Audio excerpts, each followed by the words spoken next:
Hi everybody, Saul Sunforge here for Dungeons and Taverns. How's everybody doing? I recorded this session about 2 years ago, and what I've been doing is going back and playing the old sessions for you.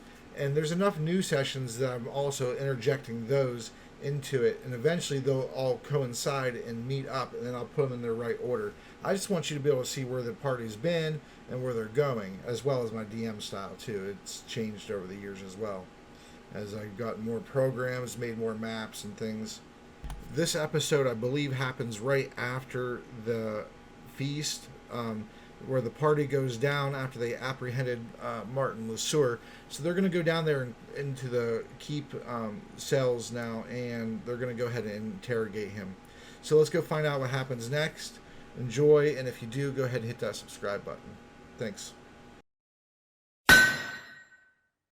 After everyone goes to sleep, Fox, you're heading out of the keep in order to find Raikou, and I believe you were heading to the inn also to get your belongings.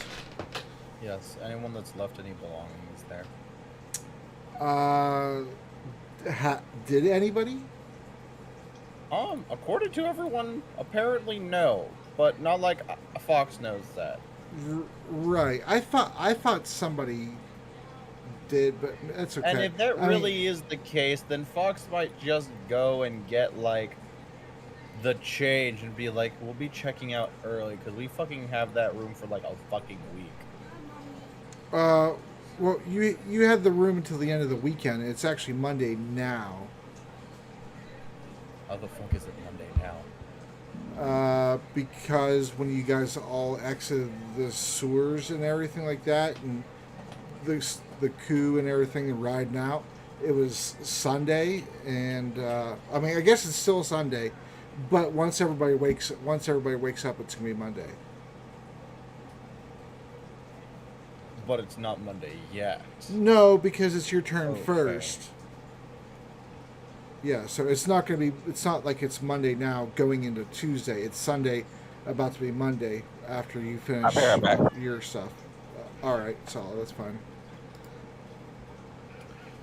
All right. So, do you want me to put the city map up, or do you just want to go ahead and theater the mind where you're going, since you know where the inn is in relation, and you know where the town square is because you just played the scenario where the town square was.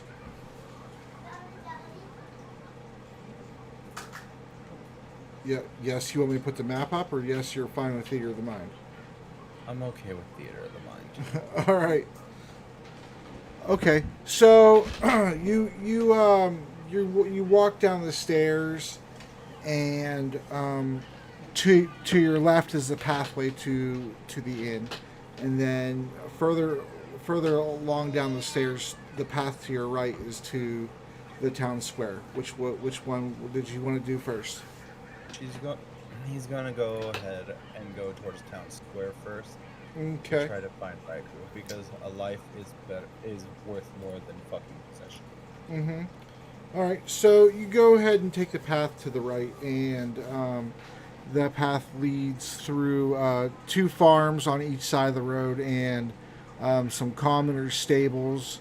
It's late at night, so all those things are kind of closed down for the night. But you walk past through the pathway. It splits the farms to the town square, and you see Raikou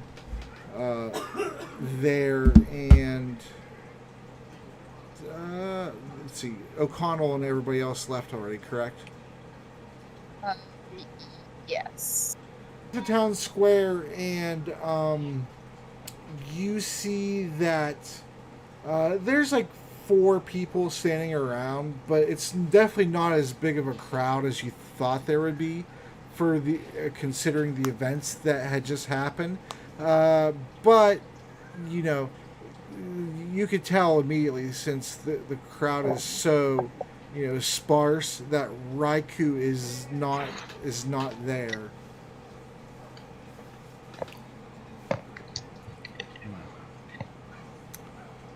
There's a gentleman, he's smoking a pipe, and has his little son next to him. And there's a lady. Seems like she has a bunch of laundry in her hand, and she's kind of talking to him. And you can roll a perception check. Oh boy.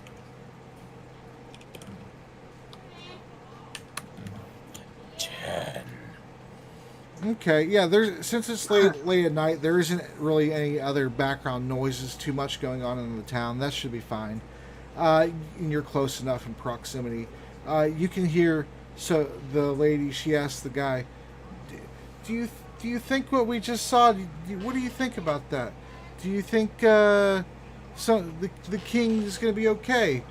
And the guy says, well, I could tell you if the lady I was married to turned into one of those ugly beasts that we saw, and proceeded to proclaim that she wasn't who we thought she was all along. I don't think I'd be okay with that. And then she says, well, you think it's going to have any kind of impact on the kingdom, perhaps? And he's like, usually when there's a change in rulership, there is, but the king's still in power. As long as he's mentally tough enough to overcome this, I think we should be okay. And we seem to raise a good amount of money in the arena from all them people who went down into the sewers. And as he says that he actually, you catch his eye, and he does like a double take real quick. And he says, speaking of the people who went down into the sewers, there's one of them now. Get back in the sewers. He's just looking, and he just kind of politely waves with a smile. I was wondering why I smelled shit. No, I'm just kidding. Oh, I'm sorry. No. How goes it? How was your business in the sewers? Everything go okay? I think we saved many people, and many threats were taken care of down there. Yeah. I'm just glad that we were able to come up here to help threat up here. Yeah, I seen the runner. He was running people out along with your supplies and stuff. It seemed like you saved about 10 or so people by the time we left. You might have saved more after we left, of course. But they brought him over to the orphanage. You might want to go over there, and I'm sure they'll want to thank you and your group in person. Where is everybody else? Don't tell me you're the only one who survived. No. Everyone is, well, we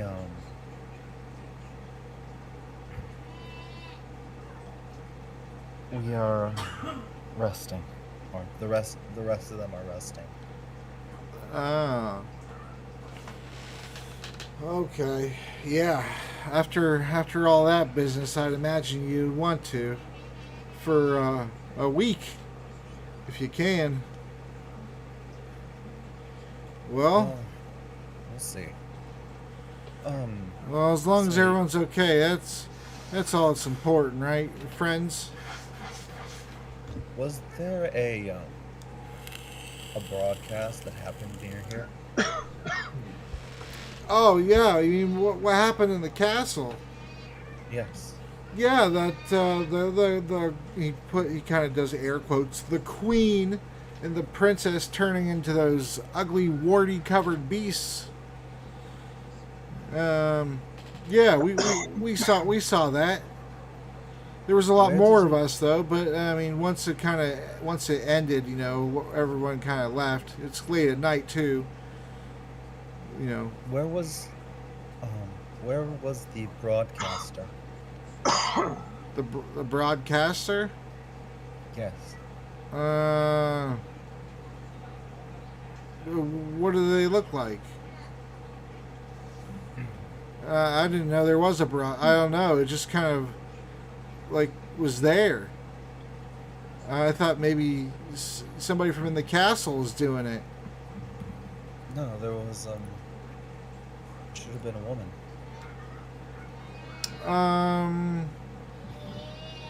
Can you describe what she looks like to me? Maybe that'll help me out. I don't know. I thought maybe it was one of them creatures that was doing it, but I don't see why they would want to do that. They would go against their plan, I'm guessing. It was a woman with lots of purples on her, purple hair, purple eyes. Oh, purple eyes, huh? Yeah. Well, yeah. That's a quality you'd recognize for a while. That's kind of rare. Yeah. What? She went that way. And he kind of points up the road. She was with a group of people though. A group of people. Yeah, there was like 3 or 4 of them. They seemed like they weren't hostile towards her, or nothing like that though. They maybe acquaintances, friends. I don't know. Perhaps. You said up the road. Yeah, just follow the dirt path up towards the garden there, and when it goes around the bend, just before it gets to the garden there, you'll see a big building. It's that's the way they headed up towards the orphanage. Bless you, hon. That was out of character, of course. Or was it? Oh, thank you kindly.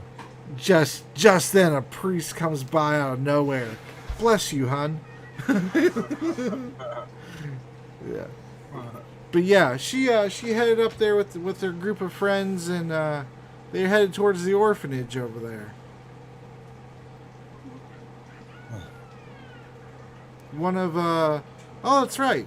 One of the survivors, a little girl. She said something like she had something to give to one of the men that was with her in the group. She made him something, and the caretaker, he was with him. He was with her too, and so they all kind of went together. Oh, I see. Yeah. Very well. Thank you. Yeah. I must dismiss myself. Sure thing. Take care. Have a pleasant day. Have a pleasant tomorrow. So Fox will leave and go up the road to find the orphanage. All right, and the guy turns to talk to the lady again, and he missed his chance. She's gone. He's like, ushers the son away. Yeah. So you walk on up the street, and there's two light posts on each side with a lantern secured to the top of it. And it's the path is kind of more so lit to the garden, but you could definitely tell on the opposite side is the orphanage. It's just a solid wooden door. It has 3 stone stairs going up to it. So go to the orphanage. All right, so you knock on the door, and what's that? Oh, she needs a wipe to clean her feet. Oh, hold on a second. Sorry. Yeah, I can't do your bathroom, but you pick the worst times. Daddy give you bath later. How about that? Yeah. And you need bubbles too? Okay. Daddy also needs bubbles.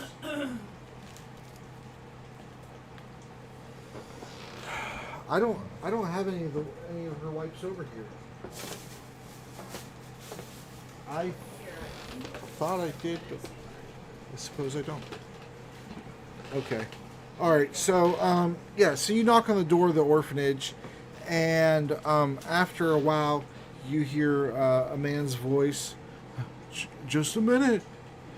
And you hear the sound of several latches and locks being undone, and the door creaks open. He peers out the crack, and he says, "Yes. Oh, oh, oh. Hello. What can I do for you?" I'm looking for a purple haired woman, wears lots of purple, carries around a bow and arrow. Oh, yeah. She's in here right now. As a matter of fact, she came in here with two other individuals, and one of them actually is going to sleep in the little spare room under the stairs as we speak. Come on in. Very well. All right. So he shuts the door, and you're in the main corridor of this building. There's a wooden staircase up against the wall on the left side, and there's a hallway going straight, down the middle, and there's some rooms branching off on the right. And you see Raiku at the end of that hall, and she is peering into. She's like kind of in the entryway of the room, and but she's half in, half out, and she turns around to fully leave the room and come back down the hallway, and oh, there you go. Now I guess you can role play with yourself.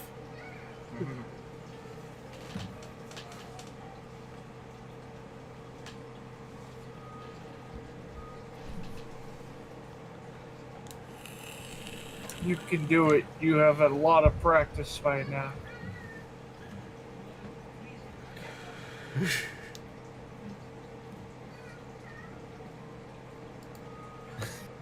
Jesus. No pressure or anything. I know, right? Let me just pull up a picture.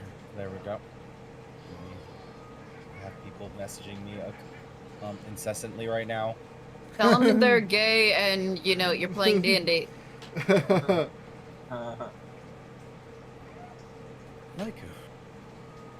I see that you're fine. Mr. Fox. Nice to see you.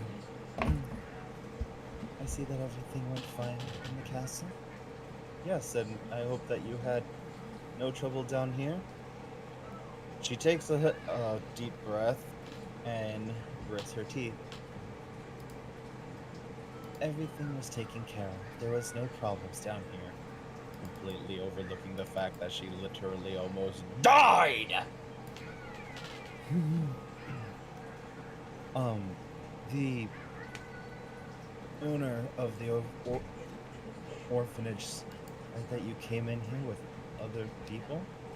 Yes, they helped me with some troubles. What kind of trouble? Nothing to worry yourself.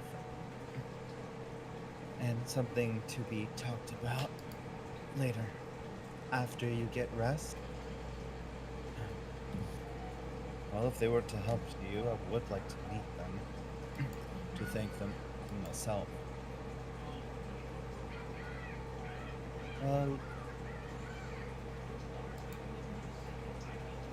One Mr. O'Connell is currently tending to Solid right now. Solid? He's here? He made it out? Yes. Though while sustaining much injuries. It's like, is he okay? Can I see him? He is sleeping as father. Right now would not be the bestest of times. And what are you doing here? You should be resting as well. I had to make sure that you were fine and well. As you can see that I am. Heaven. Do you need a place to sleep? Do you request me to go back to the inn?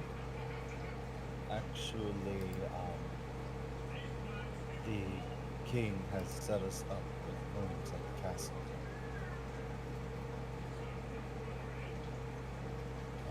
I was going to get you, but if Solid is here, I would like to take him up, but if he's asleep, I really shouldn't bother him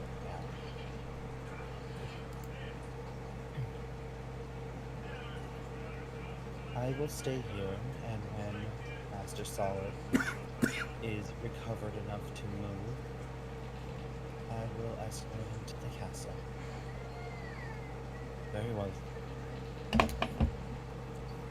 Thank you for everything. Care. Make sure to get some sleep too. I will rest. You should do the same for you. You think of others way too much. It's something I do. And you can't help anyone if you drop dead. I'm sorry. Okay.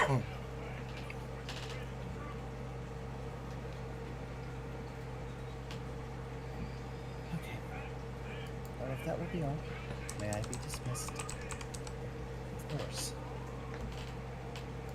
So Raikou will go then to talk to the lovely orphanage and see if she can stay here for a while while Fox leaves to try to get whatever stuff is at the inn. Yeah. So the caretaker says to Raikou, there's enough room. There's enough accommodations. Of course you can stay.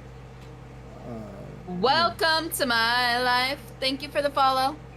Of course you can stay the night. There's also, other than our meager lodgings that we have, there is some food. You of course can help yourself. And points further down the hallway, past the room into the kitchen area. There's some porridge in the kitchen, hot on the stove still, if you wish to partake. If not, there's a room upstairs, first door on the left. You feel free. Stay here as long as you need to. Certainly, Right, at least until your friend is healed up, if you wish. Yes, that would be most. That would be most accommodating. Thank you very much. Certainly. Raikou is going to not have any of the stew, and she's going to go to sleep.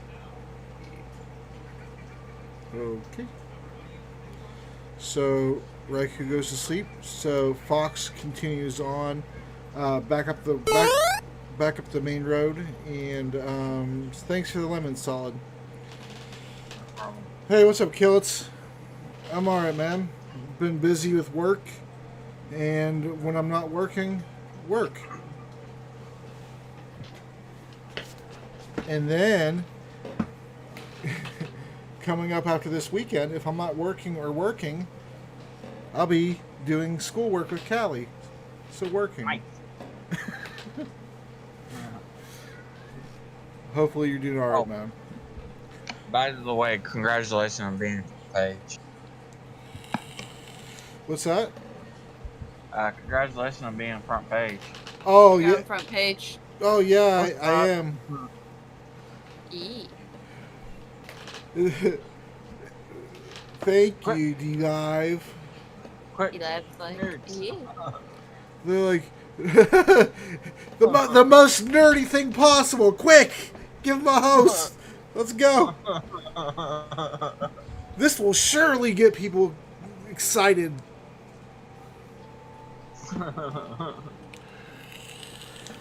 Quick, send nudes. Oh, Jesus. All right. So, Fox, you go on up the path, and you you eventually get to the inn after about 15 minutes or so walking from where you were at the town square, and the innkeeper, she looks at you, and she says, "Oh, my, I didn't think I would see you again. You've been gone for some time." And when I popped into the arena, and I was able to see what the events going on into the sewers. It sounds like you've had a terrible ordeal. I'm very glad that you're alive. Where is your friends? They take taking rooms in the castle.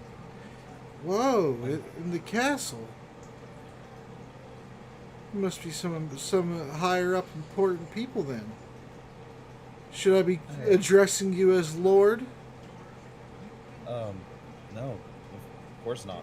I'm just a simple farmer now. All right. Well, what can I do for you? I'm just here to pick up any things that we may have left in the room and suppose check out. Certainly.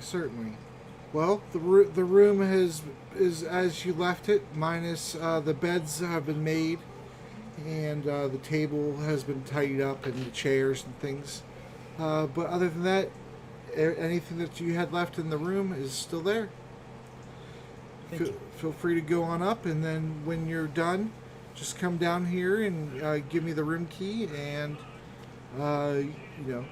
since you paid in advance, there's nothing owed, nothing in the room has been destroyed, and so no further debt shall be incurred by you or your party.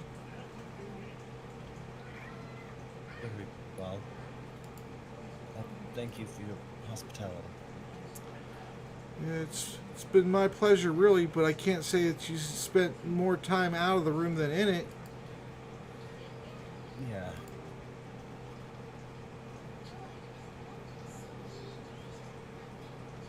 Well then. Well, I'll leave you to it then. He does look around the tavern area and sees if Ryden's still down here or if he hasn't left. No, Ryden is no longer here, but you do see Amelia. She's eaten a chicken leg and has a hunk of bread in her other hand, and has quite a few drinks, actually, empty cups on the table, and she has another one. She's drunk. Well, from where you're at, I mean, you really can't exactly tell, but yeah, she looks like she's having a little bit of a tipsy swag going on, Okay. on the bench. And she's. So Fox is gonna go into the room, Good bread. right? Gather up anything he can, and then go to Amelia to tell her it's time to go. All right, so you do one last pass over the room, and it doesn't look like anybody's left anything in the room that you can tell. There's like no coins out or nothing like that. All of that stuff has been divvied up. There's no clothing. The chests and the drawers and things are just as they were when you guys first got to the room. And after your quick pass over, there's nothing left for you to bring, no belongings. After that, you go back down the stairs, and Amelia is there. She raises up her cup. Barkeep, one more for the road. Are you sure that you need another drink, Amelia? Hmm? Hey! I can handle my liquor, sir. Oh, hey, you're back. Where's everybody else? We're sleeping in the castle. Would you like to go? Well, geez, that's a broke up that entirely serious moment. Thanks for the donations, everybody. I appreciate that. I can imagine Amelia being like, Yeah. uh-huh. What the fox say? Yeah. Jeez. Just singing to fox. Yeah. How much did you have to drink, ma'am? As you stare over and see the 8 cups on No, the table. it's ma'am. How much you drink? So Amelia, after you say that you are now in the castle, the group's all in the castle sleeping, she says, "Well, that's quite a big upgrade that from this inn, I should say. How much did that cost you?" Nothing? Oh my gosh, does the king know you're in this castle? He invited us. He came to the inn to invite you to the castle.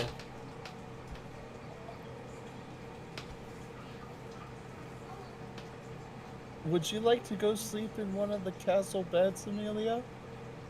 I don't know if somebody in my station quite be invited into this place like that, sir. It'll be fine. Come on. Yeah, my cam should be working. Let me make sure.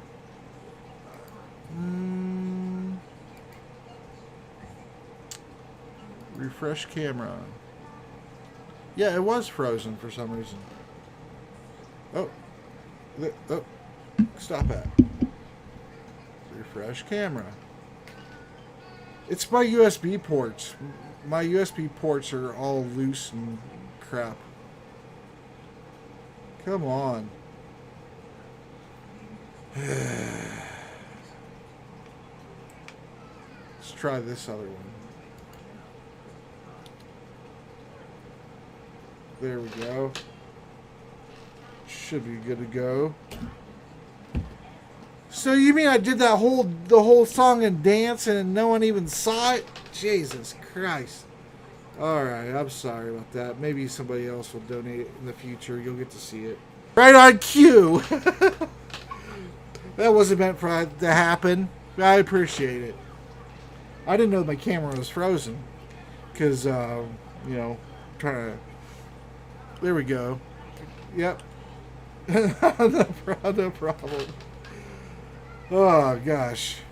Alright, so Amelia says, I don't know if somebody at my station would be invited properly into the castle. Can't say I've never been to a castle before.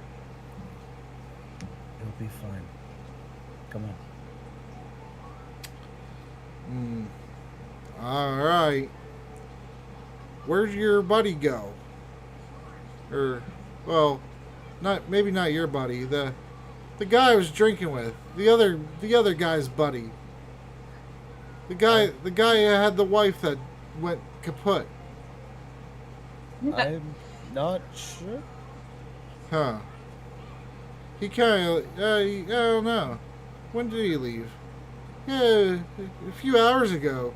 I was only into my 6th or so drink at that point, and he had I don't know. I was drinking pretty quick, and he was beating me though. But he left, and I thought maybe he was coming to find you guys. I don't know. Yeah. Let's go. Okay. Yeah. She tells the innkeeper, "We're getting out of this little place and moving on up to the castle. If that other guy comes back, let him know. We're going to the castle." Did I tell you we're going to the castle? It's a nice big place over there. Come on, Amelia. Kind of like gently, leads her out. Who are you? Okay, let's go. I'm ready to go to the castle. Gosh, this is adorable. Do I have to wear any kind of fancy clothes into this castle? No. You look fine like that. Well, I do have to wear clothes, though, right? Yes. Is there enough room for me? Yes, of course there will. Thank you for the ice cream and lemon. Mwah. All right. You know what's gonna be funny? What have you been up to? Ensuring that you know what,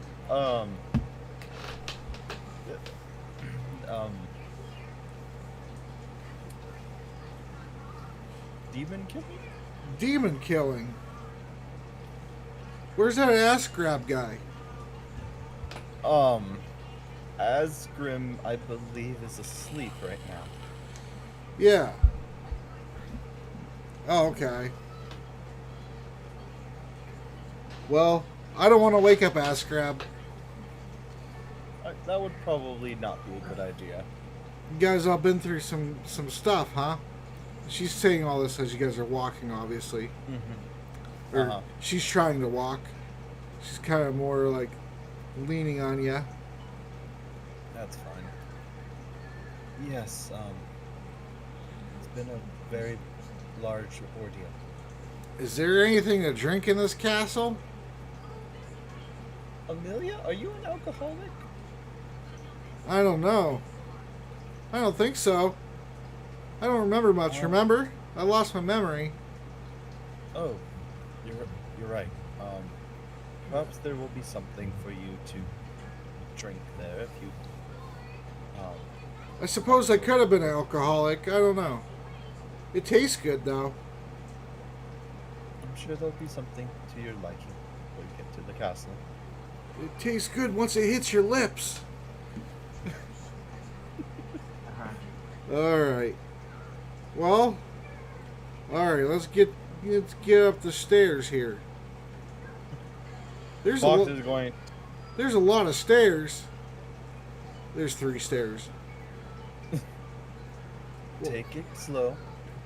How long is this staircase? It's not that long. Yeah. Do you need help? No, I don't think so. Not today. I might need some help tomorrow. I'll ask me again tomorrow. Very well. All right. So she goes up to knock on the castle door. Castle, open, sesame. Hoo-hoo.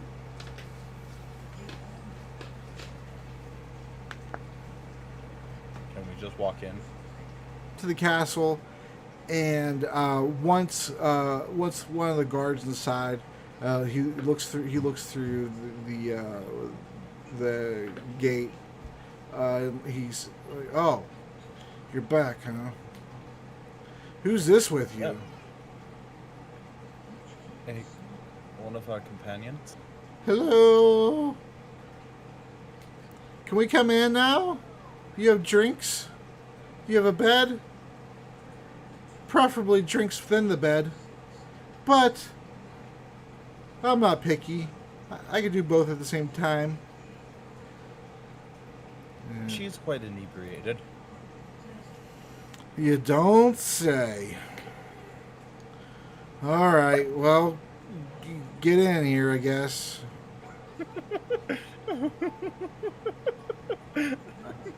So I was gonna walk in with her, and there's gonna be these stairs. Oh my god. Oh, there's a fishy pond. Fishy pond. Don't Fishy pond. go into the fishy pond. We gotta go up the stairs. They look like they're happy. Up. Oh my god, more stairs. This is like so many stairs. We just walked up a bunch of stairs. Now I gotta walk up more stairs. This better be worth a journey. If not, I'm just gonna stay on this bottom stair here until you guys are ready to leave. Alright, let's go. 2, 4, 6, 8, 10, 12, 14, 16, 35 stairs. Woo! Oh, hey, there's a chair made out of stone at the end of this carpet. Those other chairs next to it, those little smaller chairs, those are my size though. She goes to try to sit in one of the thrones. No, this way, Amelia. I wanted to sit by the fireplace. Didn't you want something to drink?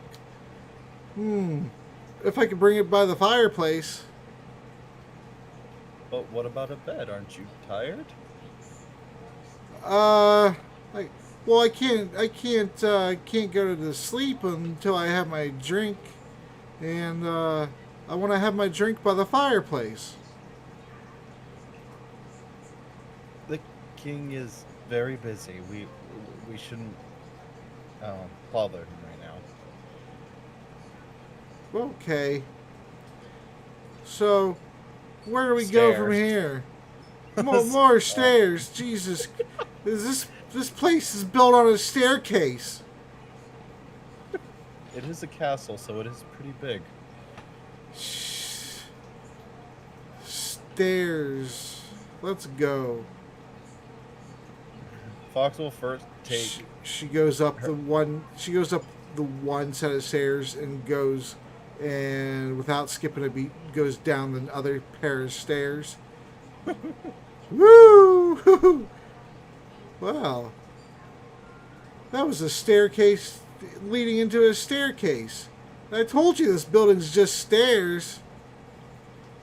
How is there beds anywhere to sleep if you're just on stairs?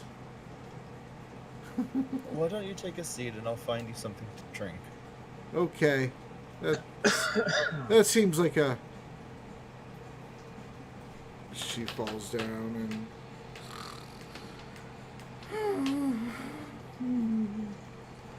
Her cheeks her cheeks are all flushed red. You hear? Are you okay?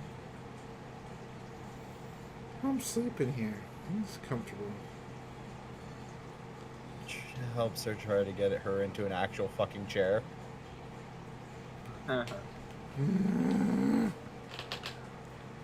Don't you know you're not supposed to wake a sleeping woman? You're awake.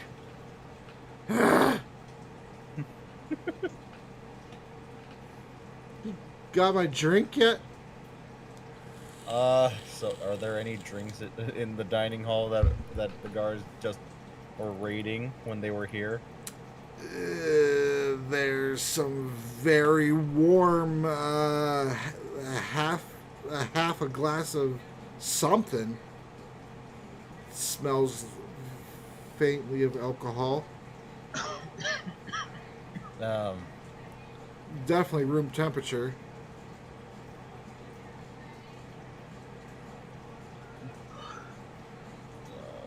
He's gonna go to the kitchen and he's gonna look for alcohol.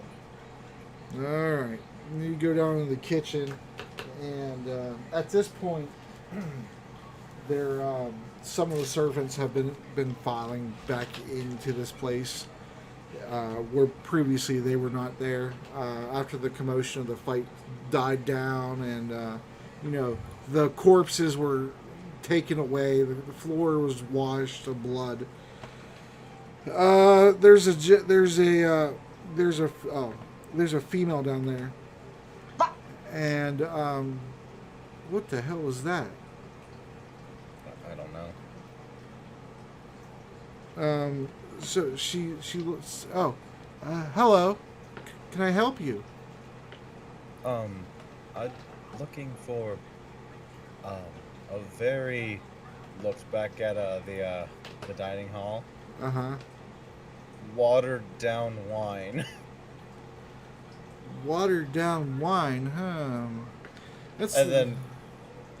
That's the dish of the day. Most of our wine here is watered down. Lots of people, you know. We're not Did you all hear it? we're not supposed to tell people that we water down the wine, you see, but we do. How much wine are you looking for? It's kind of late at night to be drinking some wine, don't you think? It's not for me. It's for her. And kind of opens the kitchen to the dining hall to show Amelia probably Oh, on a chair or fell off the chair or oh something. dear. She's already 2 sheets to the wind. What do you want to get her more alcohol for? You're not going to take advantage of her, are you? What? I know men your type. She's already drunk. You're going to ply her with more alcohol? No, she just wishes for something to drink, and I think that she's drinking too much. No. Okay. You got some watered down wine here. She needs something to eat too. She probably should have something to absorb all that alcohol. Here's a loaf of bread. All right. Now, off you go. Proper meals aren't going to be served till the morn. That should be. Thank you very much. I'm getting tired, guys. I'm gonna check out for now. Oh, Very well. all right. Sorry, dude. No, it's okay. I just I've been up for a long time. I didn't get a lot of sleep last night, so Oh, I didn't know. I didn't know any of that. I just knew impromptu D&D. Right? Boom. no. Ross is gonna be asleep for a long time anyway, so it should be fine. Yeah, you're still sleeping in the armoire. Yeah. Have fun, everybody. Bye. In there with your cheese farts. All right, so you bring Amelia the alcohol, and she says, you've been gone for so long. What is this? Oh, Alcohol and some bread. it smells. The bread smells like honey, but this alcohol smells a little like water. No. It's It looks King's like wine. Okay, it tastes it tastes pretty decent. Okay, all right then. I thought you were trying to pull a fast one on me. This bread though, it tastes like honey. Did you make What's- it? no, I didn't. But they're the king's servants did.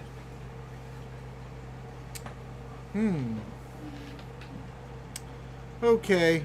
Well, I'll drink this wine and eat the bread. And then, which room was mine? Come on.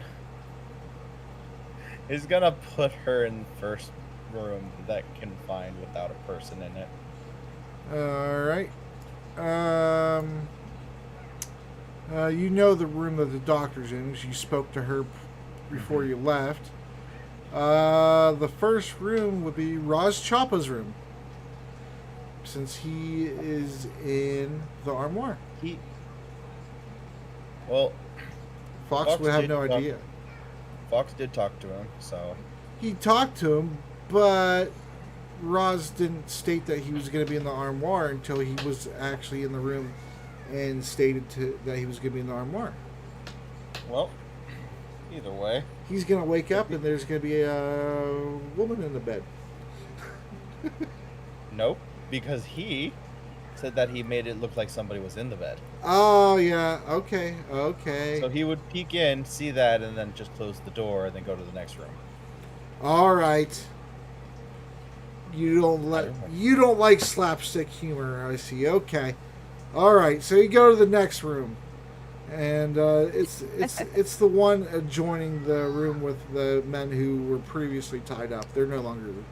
I should have just moved them, but they're no longer tied up in there. Okay, so puts them in here. And then...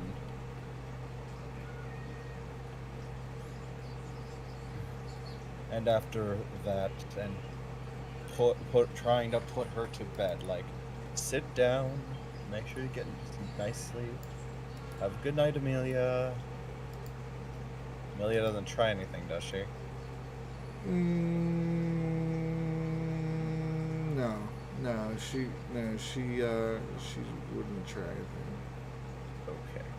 And once she's in her room, Fox will leave and see that there's a lot of beds in here, and is going to go ahead and just kind of... And look. Okay. All right, so you put Amelia down in the bed, and she actually, she falls asleep before she even puts the covers up over her or anything. She just, she's in her drunk haze, just falls asleep real fast. What room did you want? Which room did you want? This one. All right.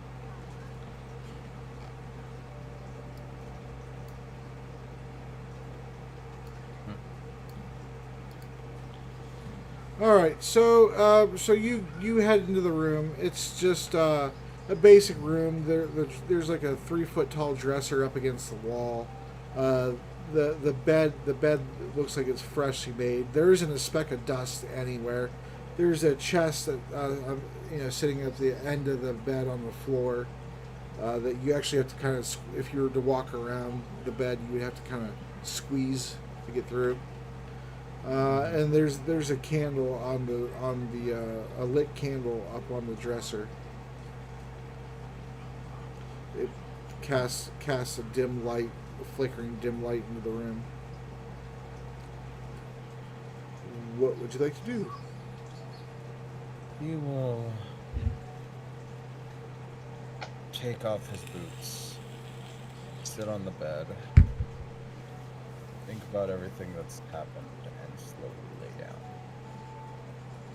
Alright, so your muscles are aching and you're very tired. Gingerly, you take your boots off, you think about the course of your actions through the day and the party, and the fact that Solid apparently is alive. And other than his injuries, is not any worse for wear. And is there anything in particular you think about other than that, or you good to progress to the next day, so I could go on to everybody else? You can go on to the next day. All right. So it is Monday at 10 a.m. And Solid, Doctor, it's okay if I go to Solid first, right? Yeah, Since he hasn't been here for so many sessions. go ahead, go for it. All right, Solid. So you wake up and it takes you a minute to realize where you're at, but you remember that after a while where you're at. You're resting in a bed in the orphanage back in the city. You come to, you sit up in your bed, and the roof is of the room is kind of slanted upward, because the room is, as you remember, underneath the staircase. So that means the stairs are kind of the ceiling of this room. So you stand up and get out of bed. What would you like to do? I would like to bathroom first, because usually when I get up out of bed, I usually have to go take a pee. Okay. All right. So you walk out of the room, and there's there's some children playing in the hallway. You know, there's a little girl with a boy who looks a few years older than her, chasing her down the hallway, and you know, they kind of bump into you. Oh, hi, hello. Hello. I didn't know Yeah. we had a guest here. Sorry for running into you, mister. No worries. What you doing? We're playing tag. Really? Mm-hmm. Would you like to play? Yeah, here in just a sec. Let me go to the bathroom first. That's upstairs. It's 1, 2, 3, 4. It's 4 doors, and it's on the right side. Alright, thank you. Mm-hmm. Remember to put down the toilet seat. What's a toilet seat? What's a toilet seat? They have running water here. Most of this town has running water. Oh, okay. Yeah. The seat for the commode, the privy. Alright, thank you. No, I was just joking.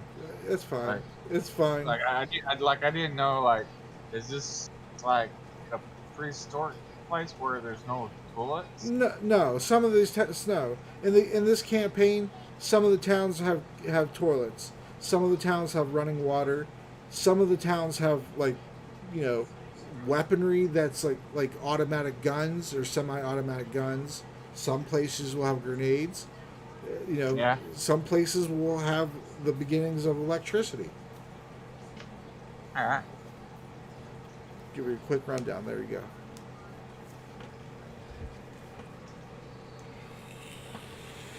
And some of them will have nuclear missiles. Oh, Jesus Christ! I'll have to go visit that place. Is that is that a Mark III howitzer tank I see?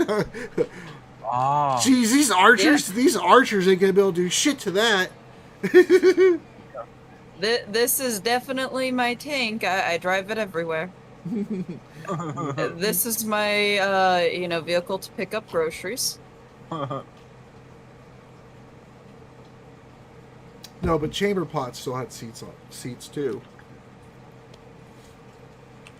Just imagine that the doctor's phone booth will be a tank. The doctor is technically not technically, she is from a different timeline, from a future timeline. So she would know what a toilet seat actually is, and tanks and all that kind of stuff. Nice. Doctor's like, these are all primitive animals that I'm around. Tell me more. Fascinating. You act like Steve Irwin with the animals. And here we see. And here we see the most deadliest of creatures. Yes. A solid. I'm gonna go trap. I'm gonna trap.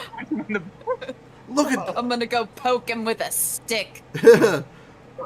One touch and he'll rip your arm off.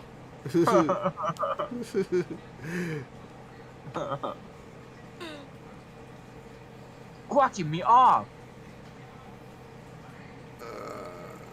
All right. So you go on up the staircase. You go to the 4th door on the right, to the restroom, and you go to use the privy.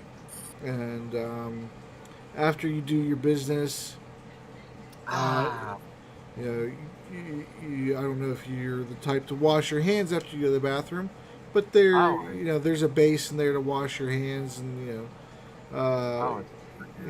okay, good for you. And so you wash your hands, and clear the sleep out of your eyes with the water at hand. About this time, you hear from out in the hallway a door that's closer to the staircase on the opposite side open up. as you're leaving the restroom. You see Raikou, who's about to head down the staircase. Hello, Raku.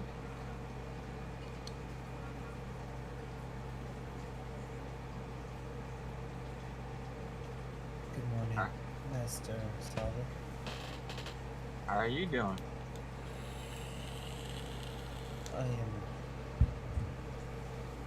I'm also somewhat late, but I will suffice. You doing alright? Your friends are nestled within the castle walls. Alright, thank you. You need some help? No, I'll be fine. You sure? Whenever you're ready, I will go with you to Castle Coventry. I don't think you should with that position you are in. You need to get some I will- rest, bro. I mean, I It will be can fine. give you some food. If you It want. will be fine. Once we get to Castle Coventry, there will be beds waiting for us, as well as probably servants to serve hot food. As the smell of cooked potatoes and eggs wafts up the staircase at you.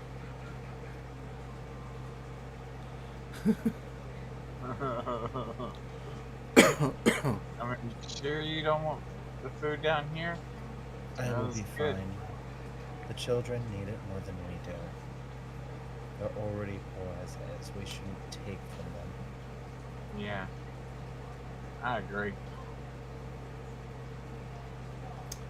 And as you're talking, a short, plump lady in like a basic, looks like a worn out purple dress, walks up the stairs. Pardon me, sir, lady. And she goes into the room and promptly starts tidying up, making the bed and things. Hello. Good day. Will you be? Oh no. This is just a basic chore we do every day. There's food downstairs. You feel free to help yourself. There's more than enough. Alright, thank you. Certainly. Hopefully, you enjoyed your the bed as meager as your accommodations we can offer you. You look a little bit better at least. You might want to get checked out by a doctor though. That's for sure. I sure did take a beating last time. Looks like you might have broken your arm there or something. Yeah, but it'll go back. Well, Don't worry. hopefully you get it set before it heals back, or else it's gonna be all crooked. She makes like a crooked arm motion with her hand. Yeah, I'll be sure to go to the doctor before I leave. Okay. There's the court physician. I think Thurwesa. She might. I think she knows how to set bones. I'd get it looked at before it starts healing too much, though. Yeah. Before gangrene sets in too. You don't Oh, want. yeah. You know, you're all cut up, and we don't have any much bandages here. Unfortunately, to be able to dress your wounds. No worries. I can go to the doctor. As you wish, sir. Thank you, though. Glad to be of service to you.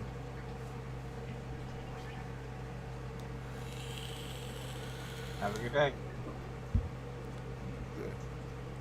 Why are you still here? Get the hell out. You as well. Because I'm Shall lonely. I need somebody to talk to. Shall we go? Alright. so we'll take Solid up to the damn asshole. Okay, so you walk down the staircase, and the caretaker he says, "Off so soon? Surely you wish to stay and eat breakfast. There's more than enough. Or perhaps you'd like to see some of the folks that you've rescued now that they're cleaned up proper like." I sure do like to visit some of these people. Do you mind if we visit them while we're here? Certainly, Before we get off? certainly. You do as you wish. I'm sure they wish to see you. Very well, Master Solid. Ah, I feel Raikou just grinding her teeth. Like I just feel the impatientness grinding of the teeth. Raiku's ready to get the hell out of there. All right. Could've been. Yeah. So you so you look at you walk into the common area, and you recognize some of the survivors. They don't all seem to be there. You feel like you've saved more people that are there, but a good healthy majority of them are there. So you see three adults, two female children, two male children, and the female child who was playing tag. She's in there as well. yeah.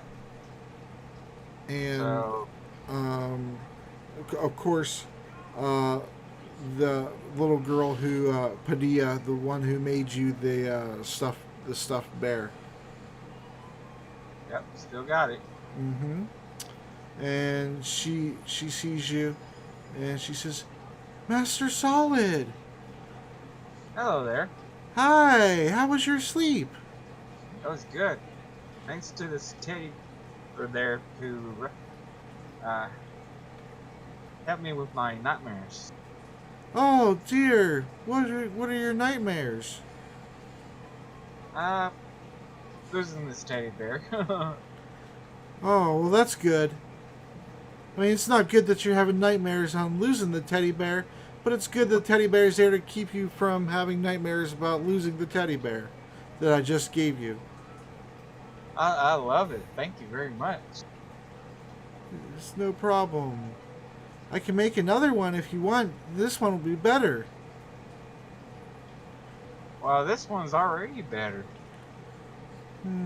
She seems kind of proud of the fact that you said that to her. And the one of the men who the man and woman actually who you the king escorted up when you were walking around the ravine. The king and the half orc were escorting. Those were her parents, and they're there. And the male he puts a hand on his daughter's shoulder, and he says, "You've done great good, sir. You look like you're in need of some immediate medical care, though." Yeah, I did take a short beating, but I'm gonna go make sure I see a doctor before I head off. We appreciate all that you and your friends have done. If it wasn't for you, little Padilla here would be without parents. I don't know about that. You never know. Well, and the mother, she says, "No, it's true. Without the assistance of you and your party, there's no way that we would have made it back. We were being chased by all manner of evil, vile things, even some things that we thought were children turned out to be nothing more than monsters. There was Well, I'm glad that flying glad it- things, and oh, I'm glad we're out of there. Yeah, I'm glad as well. Our little town, though, of course, we probably isn't safe to go back to it, I'd say. So for That's for sure. right now, me and Hervold and Padilla, we're here. We're staying here for the time being, but we know we can't stay here forever. So we have to make plans on what we're going to do next. I suspect a lot of the adults, and she kind of motions with her head past her. I suspect most of the adults here are probably gonna have to figure out one way or another on how to leave this place. Most of our belongings and money, though, are down in the sewers. So I don't exactly know what we're gonna do. Well, here, I know it's not much, but and I hinder her some money I have in possession. I know it's not much, but maybe this will help in the future that you need.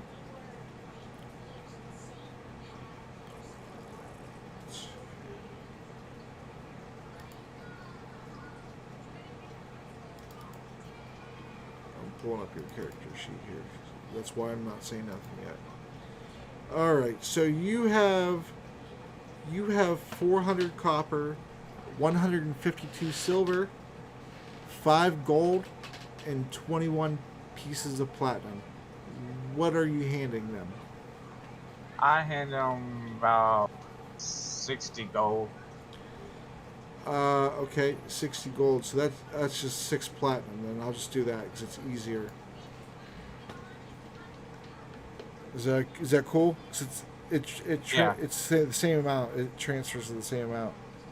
Yeah. You said 60, correct? So Yeah. Okay. 60. Okay. All right. So that leaves you with 15 platinum. You hand them the platinum, and their eyes light up. Wow. Are you sure?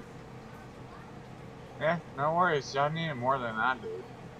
This is an entire year's salary. Are you sure you can afford to give us this much?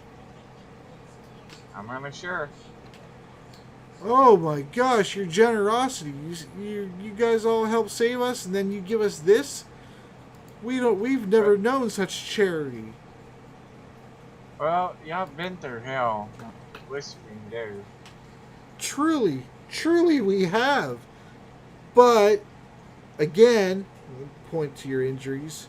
It looks like you've been through a lot worse than we have, my friend. I'll be fine. Thank you so much. We'll be able to stay at somewhere nice, maybe even rent a room for a while, or perhaps find a village nearby and buy a house. With this, That's good. thank you so much. Anytime. Oh, and by the way, if you ever see like whenever you go to a town and see a circus going on, tell the main the main owners. I tell them I say hi. Tell them I say hi to Smashy. Or what was her character name Navi. for that? Navi. Navi. Tell Navi I said hi. If you see him. Or If we ever happen to see a circus, then we shall find this person that you speak of and tell them you said hi. There's quite a few circuses, but I'm sure it'll be done at some point. alright. Well, I better get back to how it's going. Alright. Thanks again for just waiting on hold on. I'm just glad y'all safe. Yes, and so are we, for our daughter's sake. That's for sure. Our youngest daughter, however, she was not here when we arrived. Not here. No, little Sarah. I don't know. Okay. I'm sure she'll turn up eventually. Like, Hopefully. are you sure she made it out? Well, there's no way of knowing. We figured once we seen Padilla here, we were hoping, against hope, I suppose, that her little sister would be here as well. I'm sure she's fine somewhere. But if I see her, I will let you know that she's looking for you, or y'all looking for her. That would be most beneficial to us. Thank you. Anytime. If she doesn't show up soon, we might have to go back down into the sewers to see if we could find her. No worries. I was thinking going back down there myself, looking for more survivors.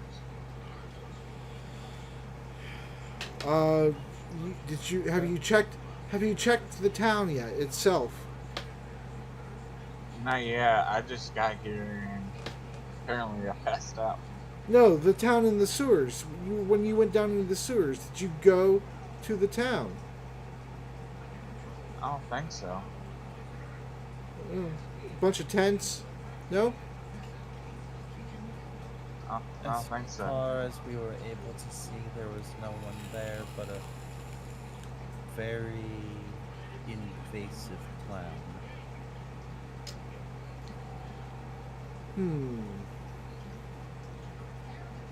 Like the one from the circus that Solid's talking about. I don't think so. It was a bad clown. Pitch clang.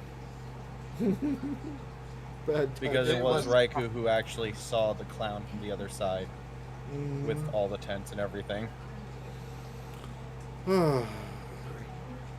So if we go to look for if we go to look for our daughter, then will this clown be of danger to us? I'm pretty sure. Possibly. Yeah. No worries. I'll go down there and Hmm. see if I can find her. Yeah, Rachel has a look on her face like of concern. Do be careful, and make sure you see to your injuries before you go down traipsing through the sewers again. I will. If you don't, you may not be as lucky to make it back out a second time. Oh, don't you worry. I've seen my fair shares of battles.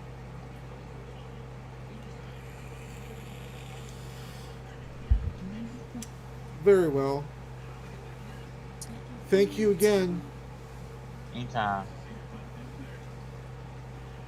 And then she goes back to tending to her family. What are you two doing now?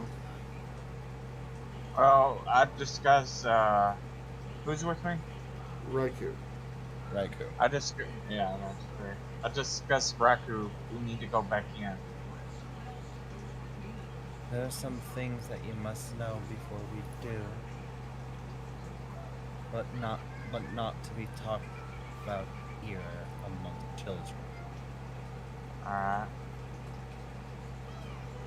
But I really want to go back down there and find that little There are girl. other problems that must be dealt with first before we go trekking around looking for more survivor.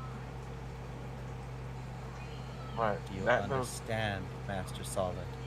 but that little girl, she's all alone and scared. We have to do something. The more time we wait, the more time she probably got captured by this clown freak. We will talk about this when we are in more private affairs. Understood? Yeah. She Understood. says very sternly. Understood. the parents were starting to look up to see what you guys were still there talking. They didn't realize that until they looked up and seen you still there. Do you keep talking? Raikou? No, Raikou No. shuts her mouth and begins motioning Solid to fucking leave. Well, before I leave, I did promise that this group of children I'll play tag with them. Fine. Just make it quick. Alright, you're kind of pushy today. Jeez. Roll an athletics check. Solid. Sure. That is a D20 plus 5. Yeah, I remember. Oh, okay. I Not feel Gene. Raikou. Not Gene. You feel Raikou. Like just the grinding of the teeth, the impatientness, and probably the fact I can knock him out right now and just drag him to the castle faster than he can play tag. Okay? So with with a 19, you play tag. You win. You beat those little kids soundly, and you had so much fun that you decided that you wanted to go a second round. And so after an hour of there playing tag with these children in the hallway and in this place, hiding from them, and seeking Pissiness of Raikou. and seeking them out, Raikou is standing there just looking at this adult man-child with several injuries, hiding and seeking these children. After an hour passes by and you're done, and you've had your fun, now what? Well, might as well head out the door. Oh, Raku. Solid. Oh, well, thank you for playing with us. Come back anytime to play. You're a good finder. Yeah, y'all were pretty good. I mean, I was kind of scared when you were, I was hiding.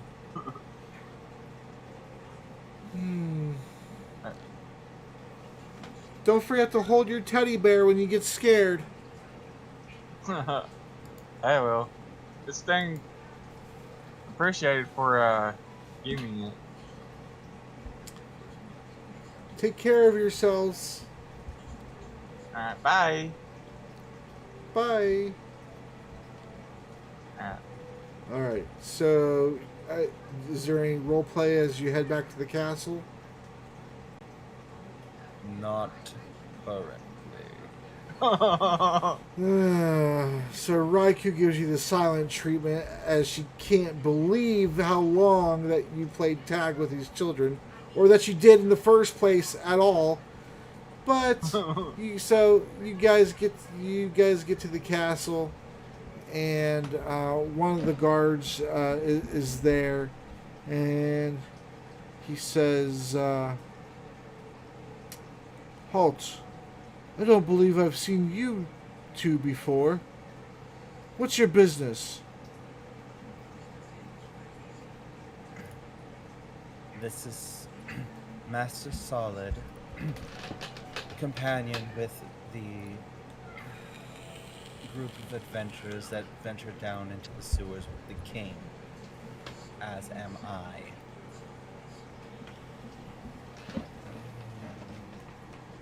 We were promised lodging from His Majesty for the time being.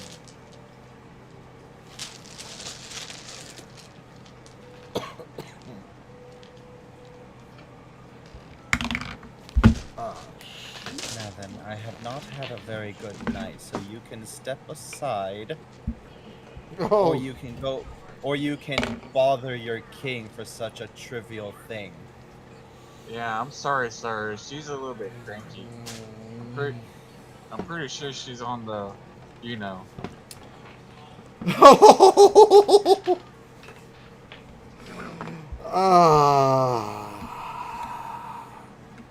Very well. You may enter. No trouble from you two, though. Yes, sir. Raikou, just breathe. Don't strangle him. He opens the gate and lets you in, and you see the little the marble flooring and the staircase on the left and right, spiraling up past the water fountain that's there in the middle, with it has several fish in it. What would you like to do? Now that Raikou is in here, she is going to go to the fucking kitchen and get herself a nice hot meal. Actually, I take that back. Not a nice hot meal. She wants a bowl of fucking fruit. A bowl of fruit. And morning wine. Solid turned you into a drinker, huh? He has that effect on people. Raikou also asks for a second glass of very red wine. Alright, Who will then splash it onto Solid's crotch and say, look who's on it now, and go and have her breakfast. Alright, so you get to the top of the stairs. Thank you for dropping the booze. Appreciate that. Alright, so so Solid and Raikou, you get to the top of the stairs and you see that there's guards positioned in three out of 4 of the corners there. And you see the 3 thrones. The middle throne, the king is currently sitting in it.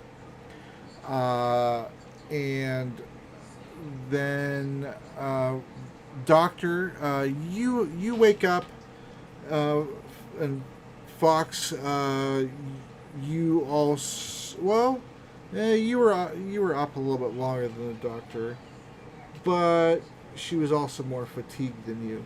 So I guess it probably evens out. So we'll say that Doctor, you wake up first, and then Fox, we'll say you wake up after.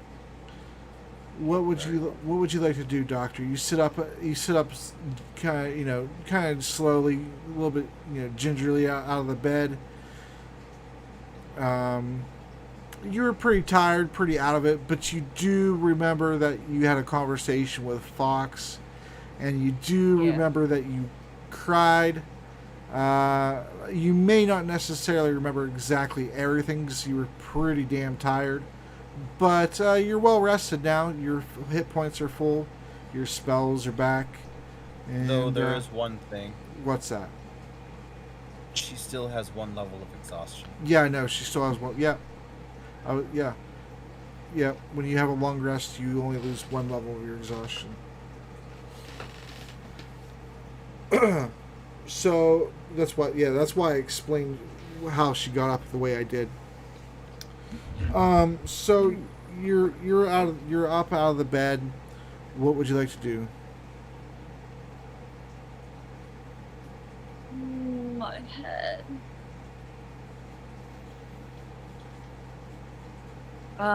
So she's going to get up and then go freshen up in one of the bathrooms. Okay. And Yep. So Yep.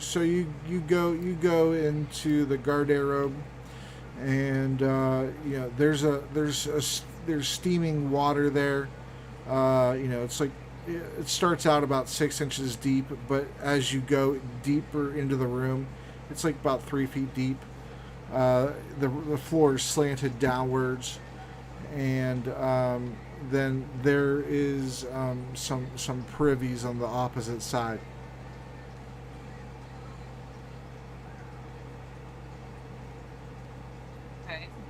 Okay. She's just gonna freshen up. Okay, so you just bend down and just splash some of the water on your face and your arms and things. Kind of do a quick wash. Okay. Kind of thing. Yeah, but fully clothed and everything, of course. Just quick. Yeah. Just quick. Okay, yeah. So you bend down, and you splash water on your arms and your legs and your face. You know, kind of try to clear your head a little bit. Um, and Foxodon, you wake up and you get out of the bed. And what would you like to do, sir?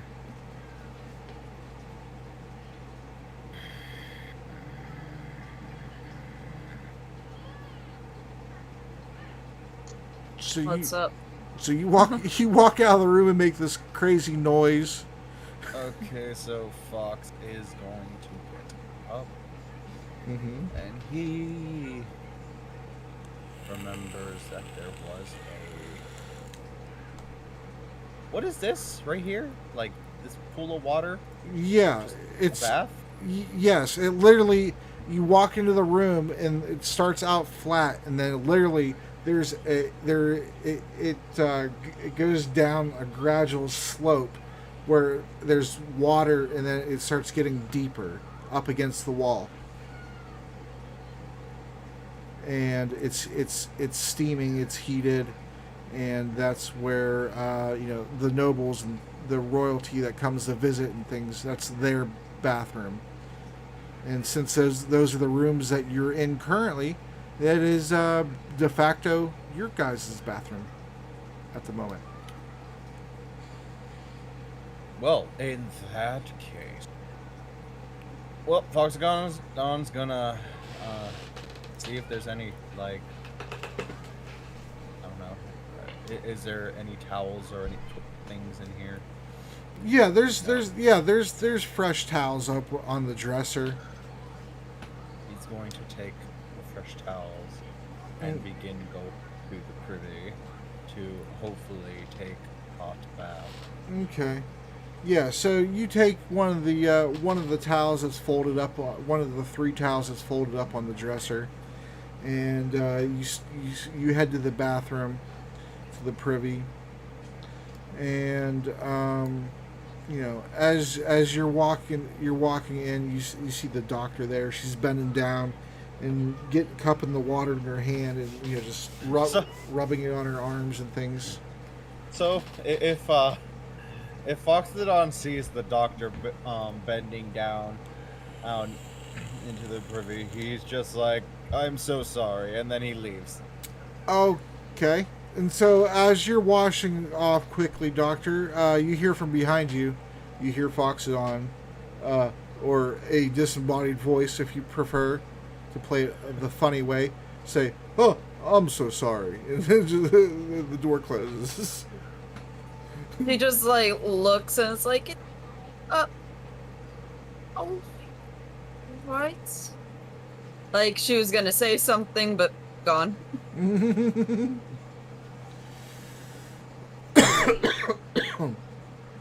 Fox then begins waiting next to the door. Okay. How long do you feel like the doctor would take in there? Not too long, but like maybe 15. All right. So Fox, you're waiting in the hallway for about 10-15 minutes, and just kind of leaning up against the wall, or are you pacing, or what are you doing? He just waits All right. because So just he kind of feels embarrassed. kind of just there in the middle of the hallway, just waiting, and as you're doing that, check this page here. A male servant, attendant, if you will, walks up past you. Excuse me, sir. Permit me to make your bed. Give you fresh linen sheets. Okay. Breakfast shall be served shortly. As I understand, some of your acquaintances have entered the Great Hall. I see. I'll join them in due time. King Bernard is also in the Great Hall, and shall receive any of your party's questions. I understand. I will be down there as soon as I can. As you wish, and uh, he walks past you and goes over to your room, and you hear the door close.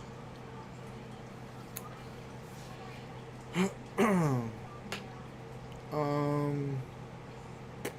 Okay, so doctor, yeah, so you after 15 minutes have passed, you do your quick wash, and I don't know, you use the restroom or not, that's Yeah. fine. And yeah, so you walk out of the restroom, and Foxodon's right there. Has an embarrassed look on his face. Ah. Was you?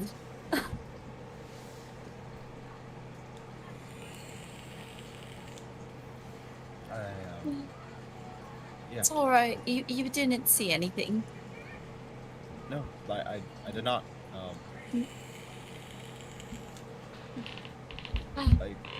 I was just splashing water on my face. It's fine. I didn't know. So I just.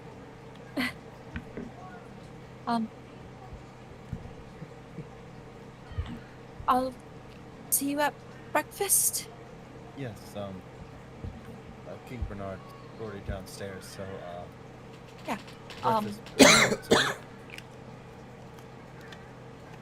I'm going to take a bath now. All right.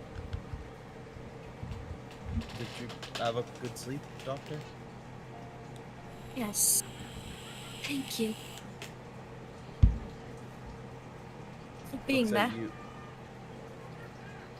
Oh. It was no trouble. Also, thank you for the lemon. So,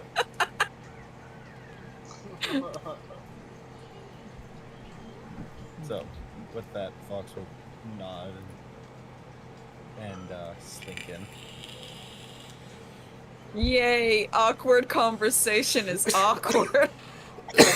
Mission complete. All right, so Fox, so you walk in there and you see that it's the floor. The floor is kind of cold, smooth stone. It's a little bit slick in a lot of spots from the water, and you see that the floor gradually slopes down, and in the into like a perfect height level to the water, so that it. In other words, if you keep walking down the floor, it just naturally goes into the water.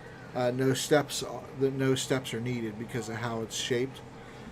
The water itself is very warm. It's not uncomfortable. I don't know if you're. What are you just like taking everything off, or what are you? It will be taking a lot off. All right. So you take a lot off and just leave leave on your sandals, your banana hammock, and your nightcap. Oh, is this the all famous anime hot spring scene? Oh god. No, the water is equivalent to about 80 degrees or so, and it feels very, very good on your aching, tired bones. It's been a long time since you guys have had a break really from your solid adventuring that you've done, and this just feels like heaven to you. How long are you, or what are you doing, or how long are you gonna be in there? You will be bathing for about a good 30 minutes. Okay, so good solid bath. All right, doctor. And what do you mean banana hammock? More like a moose on engines hammock. Your Santa Claus stocking. All right. So while he's in there for a half hour, Doctor, where are you going?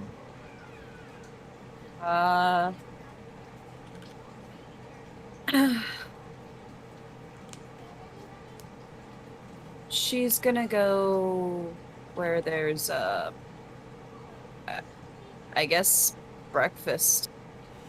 All right. So you head down the staircase to the Great Hall, and you see well, roll a perception check actually.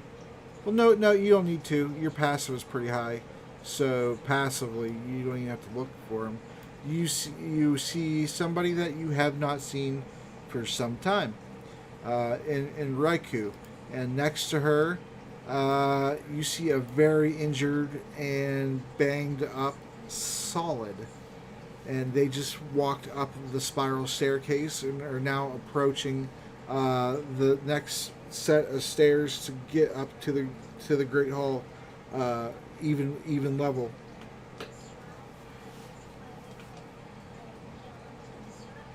What do you do? So she runs over to Solid and just hugs him.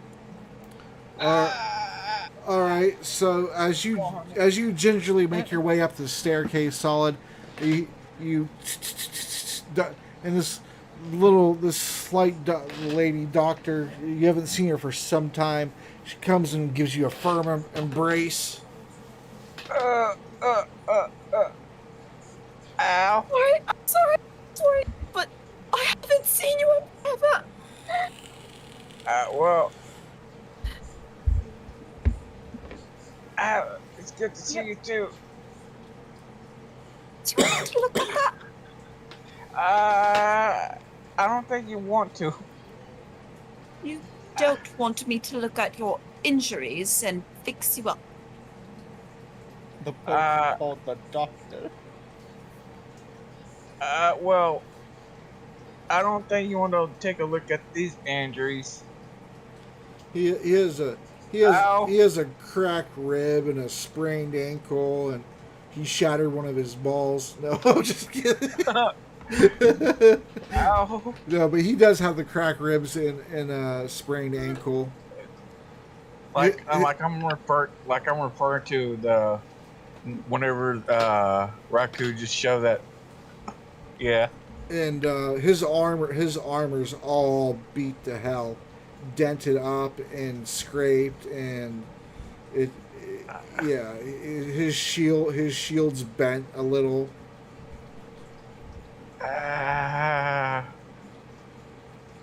It's good to see you too. You get some food in you and then I can start looking you over. Good idea.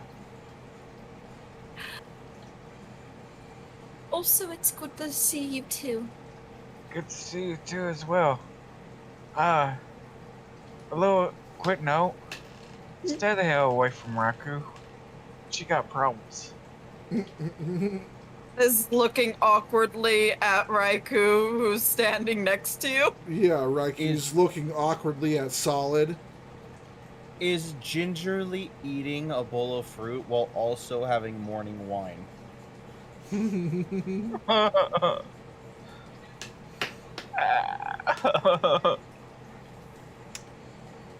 It's about this time that King Bernard goes from a sitting position to standing up, and he comes down the dais, and he says, "Solid? You're alive? I'm alive. Oh, how? Long story.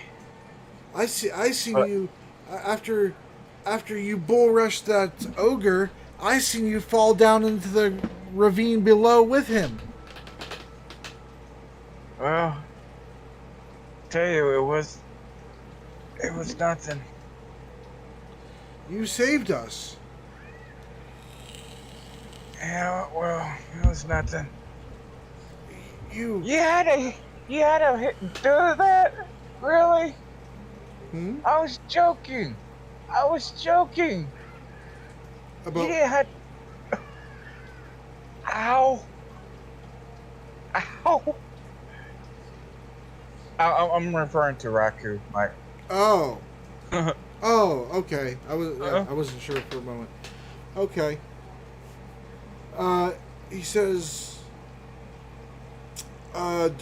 Doctor, do you need someone to attend, or are you able to attend to his injuries yourself, do you think? Can attend to him. As you wish, as you wish. And from further on behind the throne, King Jorgen he's walking up the stairs and opens the door and closes it behind him, and he walks around the princess's throne, the smaller throne on the right, and he sees Solid, and he sees Raikou, and you too, of course, Doctor, and he kind of just looks over at King Bernard and just gives him a little downward nod, and comes on over, and I'll try. well, Thank you for the lemons. I didn't think I'd be seeing you again. Where'd you go run off to then? I've been around. You look like shite. Oh, you have no idea. Hold on, give me a minute. Oof.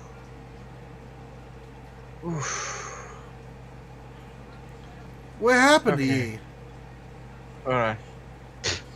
Hold on. I think I'll be fine.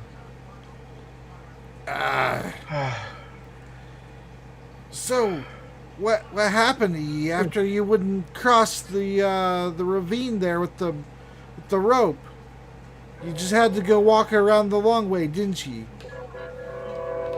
Yeah, well, What is that infernal noise that I hear now? that, my boy, is the sound of a imaginary train fly. Choo choo. It happens from time to time. Well, Usually around this time. I'd suggest to get something to eat in ya. Yeah. You've been gone. Oh. You've been gone for some time, and you look terrible. Well, you're not bad yourself, bro. You look like a dwarven woman without her beard. I look like I fucked a hag. Yeah, I don't want to hear nothing about no hags. Oh. You have your fair shares as well? I'm sure your group could fill you in on what happened here. Oh, I would like to know about this story.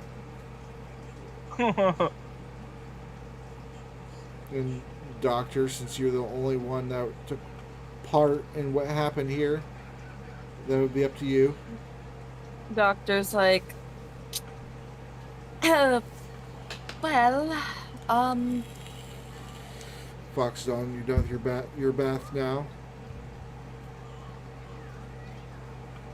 the king's wife and daughter turned into hags, Really? and he wasn't entirely aware of it. Also, Ew. some treachery happened in between that, and lots of drama. Ew. Well, that doesn't sound good. Hags are kind of a sensitive topic right now to him. I bet. Well, we got even more problems. It seems that we need to go back to down in the sewers. Seems that there's a girl down there that's missing, Right. and we need to go down there and see if we can find her. Hopefully, she doesn't get caught by that clown. Master Dang. Solid.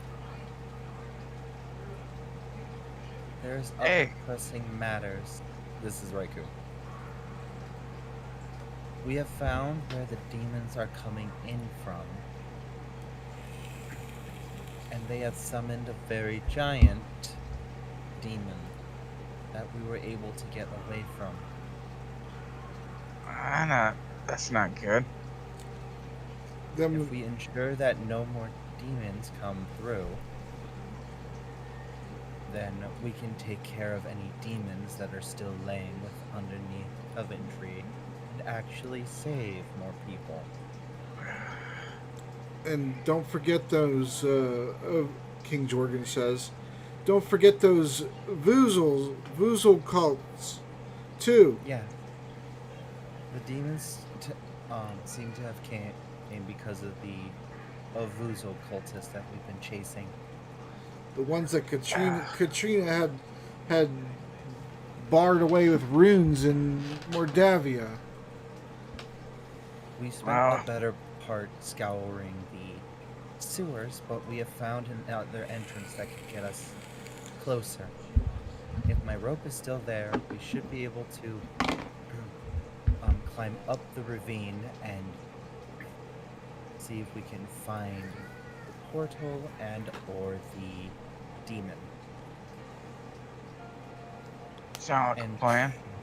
And truly be rid all of this unsavory, lower plane-ish fiend. At which point Foxodon finally comes down the stairs.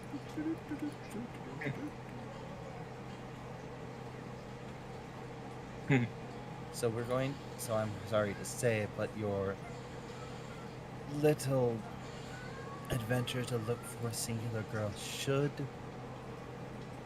be postponed to deal with the true problem. Otherwise, many more little girls will be in danger. I understand. But I had to do Foxodon something. has very, very wet hair. Very wet, magical hair. Yes. I would say that he's shirtless, but I also actually do want to say he's kind of shirtless.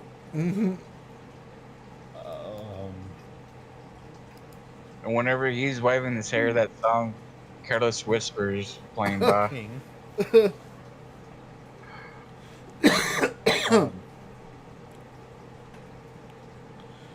Doctor turns a bit red if he's shirtless and looks straight down at her food and is now just focusing heavily on her food.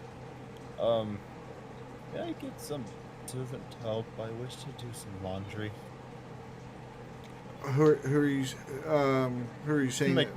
This is Fox to the King. King Bernard says, laundry. Yes. Harold. I apologize for my indecency right now, but I'm sort of running low on cloth, considering my last outfit has now been soiled and ripped and destroyed due to our last ventures. Focus hard on food. Yes. Well, yes. Your clothes will be properly laundered and perfumed. And if you wish, your armor too shall all be repaired. If you just lay it down on the carpet there, it'll be taken care of and returned to you. Alright. You sure you can handle it? It's very heavy. Yes. I won't be the one repairing it, if that's what you were thinking. Alright. As I take off my armor. Here you go. Doctor, you look very red. Are you coming down with something? And Actually, Buckdown, fine. like, comes by and like puts down his armor.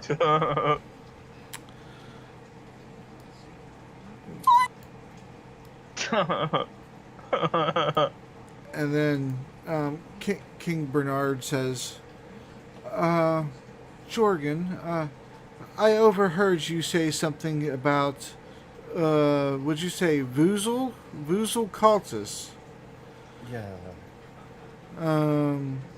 Jorgen says, I did.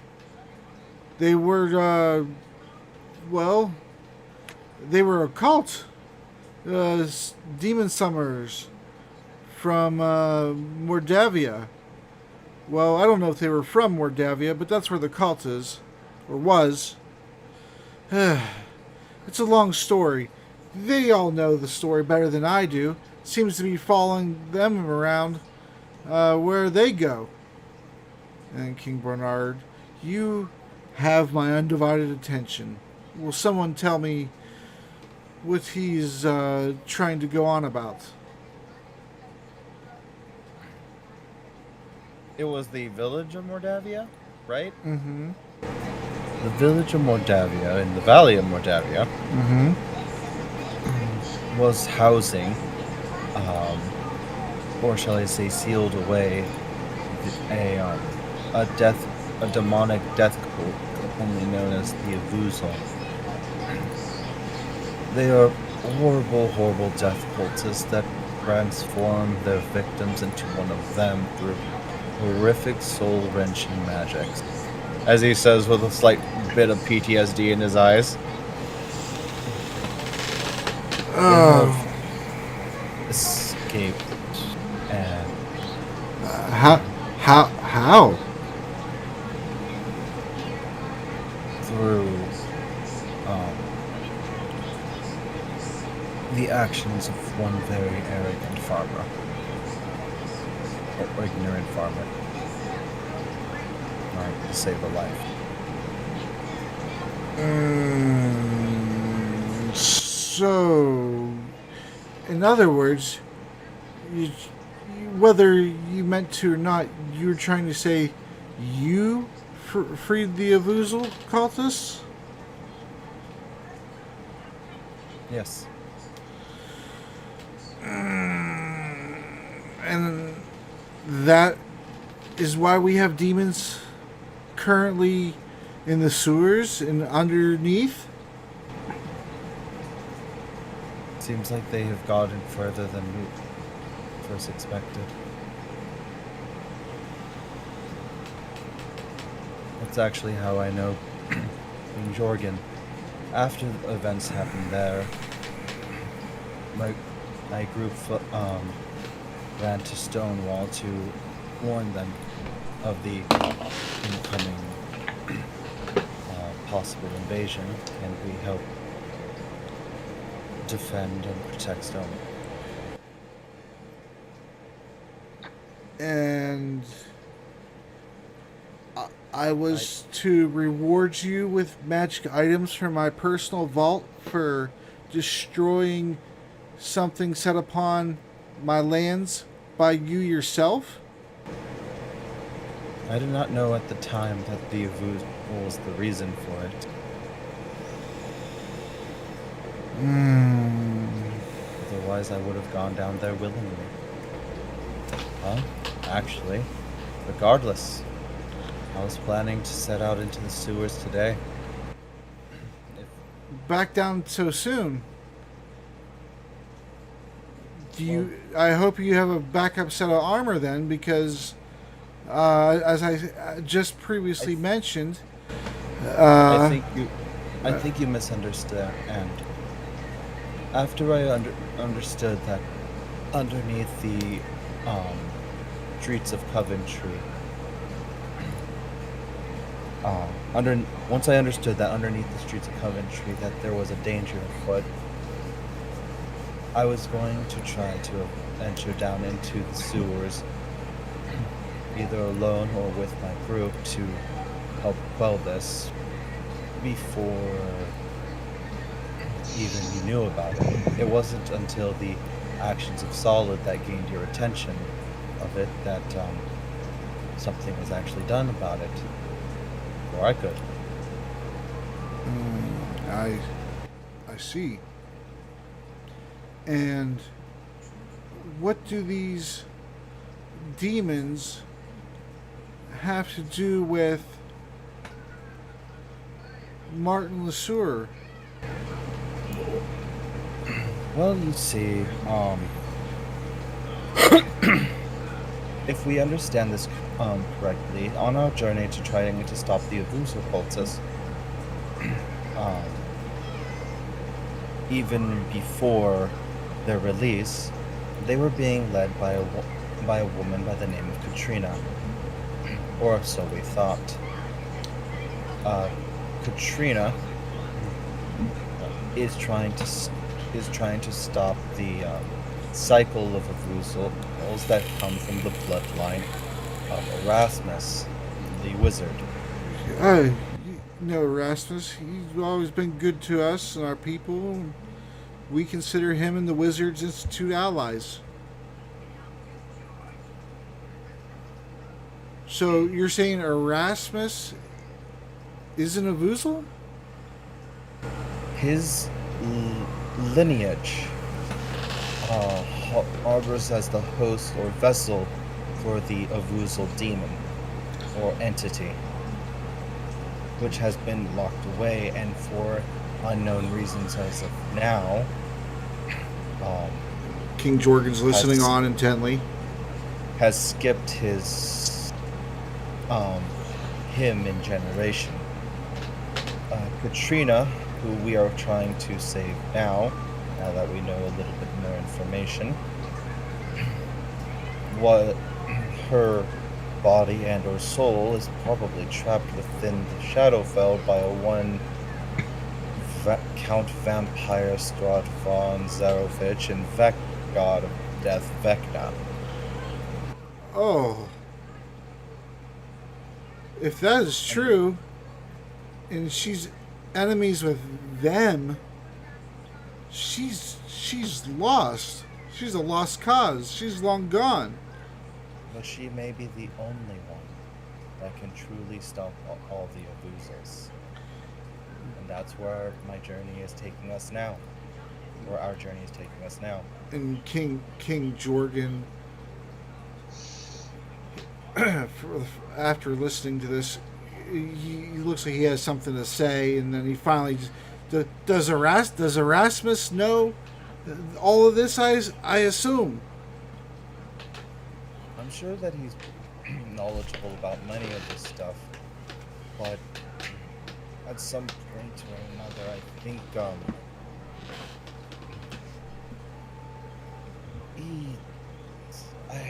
I wish I could talk to him more. When we've noticed that he was in the arena, I'm sure Astrum would have wanted to question him, but I believe now he's gone. He looks at the doctor. Mm-hmm. Left. Could have questioned.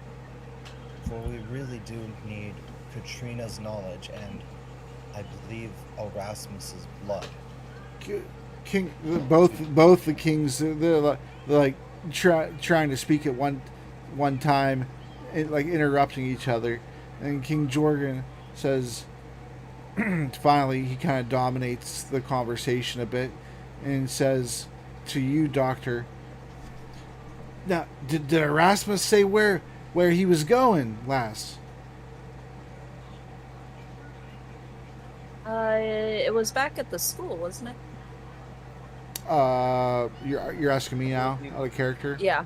No, Out of character. no. He said he was going to go to Samaria vacationing before he made further plans. He's vacationing in Samaria. Said that he left to go on a vacation to Samaria. Samaria. That's quite a ways away. That's from here.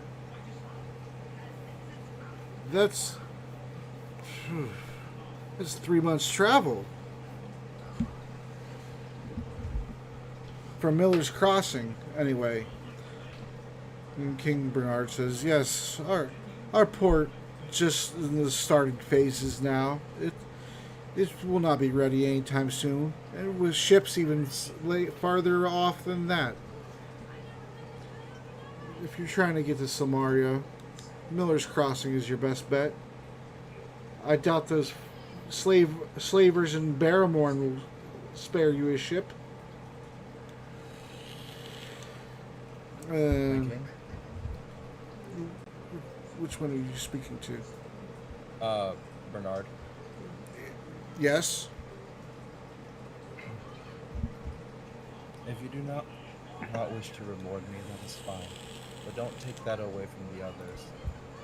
The faults of the Vuzo cult is breaking out of the village of Mordavia is sorely on. I was trying to make a distraction for others to get out. I did not know that the doors were. He puts his hand up to kind of gently repose you, and says, I doubt you know the whole story so far. It sounds like you're piecing things together, but it seems logical to me. But if you are trying to stop these Avuzal cultists, it benefits not just you, but everyone. So I shall honor my promise, and if the time need be, you shall have the aid of Coventry in battle. Thank you. Now, shall we go down and see if Martin Lesuer can piece anything that we're missing? It seems like he may have a knowledge of what is going on, and I still am yet to understand how Baba Yaga and her coven of hags is involved in this, or if that is some type of separate incident. I believe that may be some sort of separate incident entirely. I'm not completely sure. Unless Martin Lesuer has some sort of connection to Lenosius, which is the, well, I suppose ex-husband of Katrina, who's aligned to God and Vecna, rather than wife. King Bernard thinks about it for a minute. He says, "Katrina, Lenosius. Those names seem so familiar to me." They were a part of Erasmus's Circle of Eight, I believe it was called. Ah, there it is. Fellowship of the Mystic Circle. Where the hell did you get that name from? You told me it. I would have definitely never used the word fellowship. Nope, I have fellowship No. right here in my campaign notes. No. That's too that's too Lord of the Rings like. I never would do that. Fine, Erasmus's Mystic Circle. Is that better? Okay. I think you... Okay. Fine. All right. Watch, you're gonna check your notes later on, see Fellowship of the Mystic Circle, and be like, oh.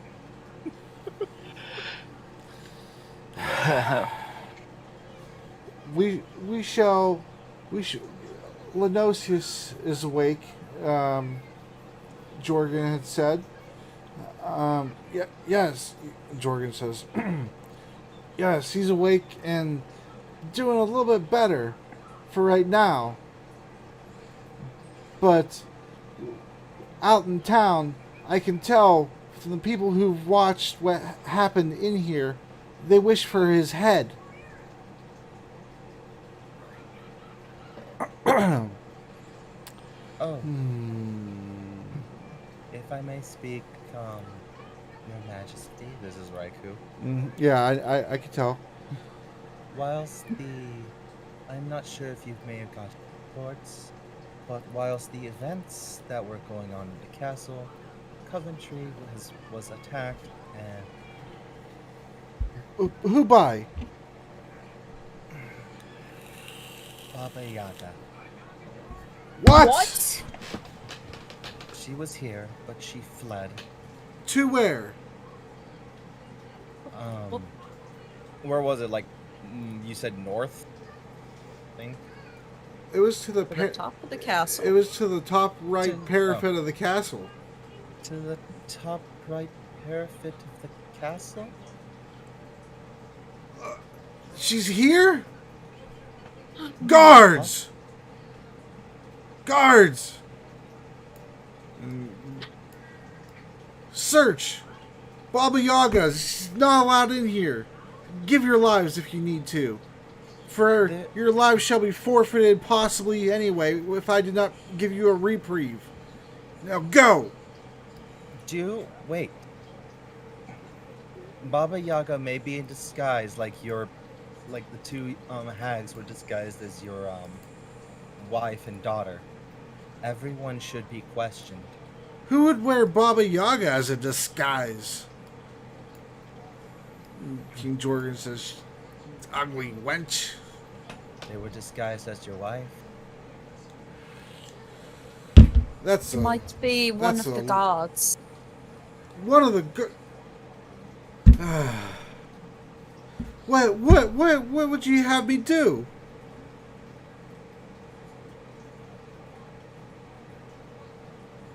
Only there was a way to see through magical disguises.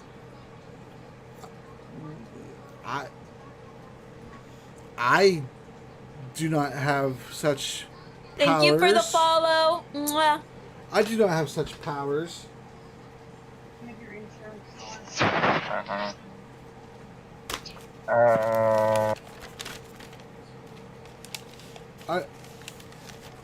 I do not have such powers.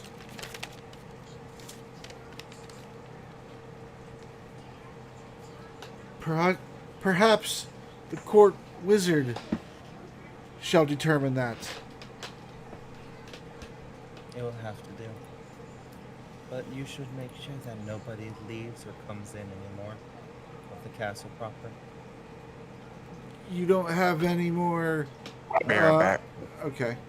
You don't have any more of your people lingering about in town, do ya? I do not believe so, other than possibly Amelia. Because it's not like Raikou knows that she's here. Mm-hmm. Fox speaks up. I found her at the inn and brought her here. Then no. King Bernard says, very well. And he goes down to the stairs to, you can't see who he's talking to, but you know that there was the guards down there. And he says, Greg, William, see that no one enters and exits the castle for the time being. There may be treachery afoot. And you hear, yes, my liege. Yes, my lord. He says, King Bernard comes back up shortly after and says, I have instructed the guards to allow no one to enter or to leave. Fox then says, we Now- should probably check on Martin Lesuer. Yes. And then King Bernard says, he says, Carl, where are you? He says, go see where Crispin is. I have business to attend with him. But first, Martin Lesuer. We need to speak to him and see what he knows. King Jordan says, or beat it out of him. Let's go. Okay, so you're all going down into the basement. Unless there's somebody who's not going down to the basement. I don't know. I don't want to speak for you. Fox is gonna go down, but he's shirtless now. looks at floor. King Bernard, are you sure you want to come down here, lad? It's a little chilly down here, and I can already see that you're reacting to that. I should be fine. Nothing is being read here. It is D&D.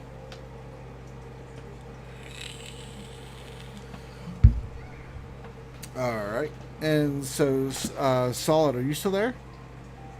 He said he would be right back. All right. I'm gonna go ahead and guess he goes with you tentatively. I'll put him there. Probably. If he wants to not do Yeah. that, I'll just let him. I'll let him do whatever. What's Raikou doing? Raikou is going to go with. Okay.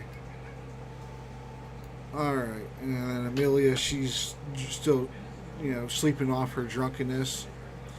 And since Asgrim and Artie is not here, we'll just leave them where they're at also. You can fill them in, though, if you'd like. All right, so Doctor, you file in, and Fox, you file in. And then King Jorgen comes in. And King... we could have, that's fine. Raikou could go in, and King Bernard will kind of, let everybody file in first because it's kind of cramped. And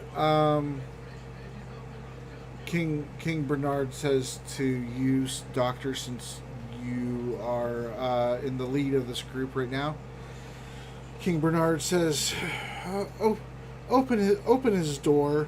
Allow him to come out here and make sure he understands how many of us exactly are here and that he has no possible way of trying to escape.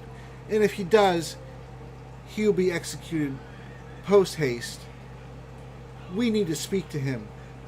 And there's not enough room in his cell or the little corridor there to do so.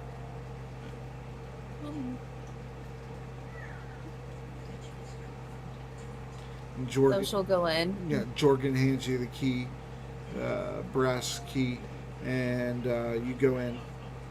And right now it's just you and Martin. Hi, Sin. Oh, you came back, huh? Yes. There's quite a bit of people outside that wish to talk to you, and find out further information. And since you're in better condition and you could talk better, Talk to me? You mean take my head off my shoulders? they're wanting to figure out as much information as they possibly can. I see. They're wanting to figure out. I suppose I do owe that much. I still am alive for now. However, information seems to be my only bargaining chip to remain alive. What assurances do I have if I spill the beans that I will remain alive after?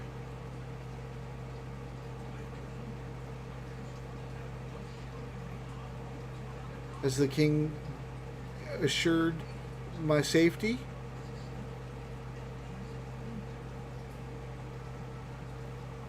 I'll try to talk on your behalf.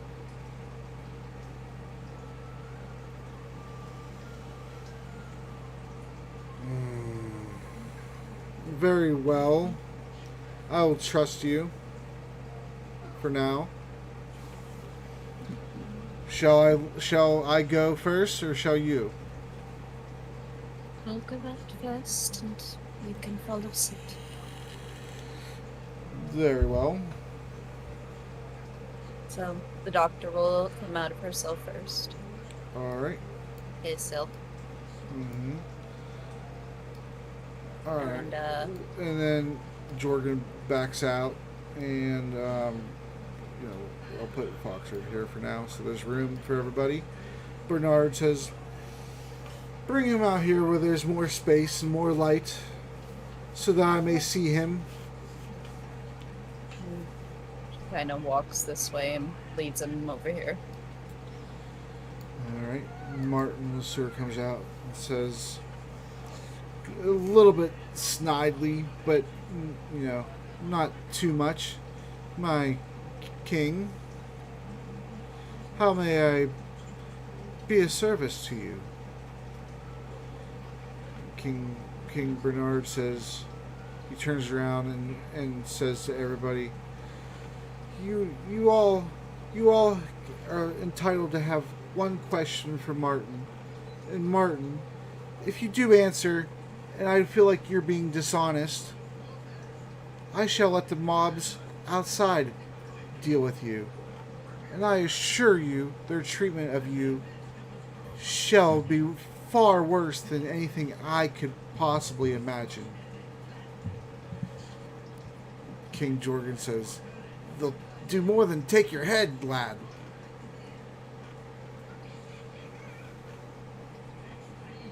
King Bernard backs away.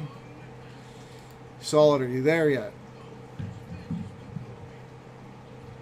Very well. Any of you have one question for Martin?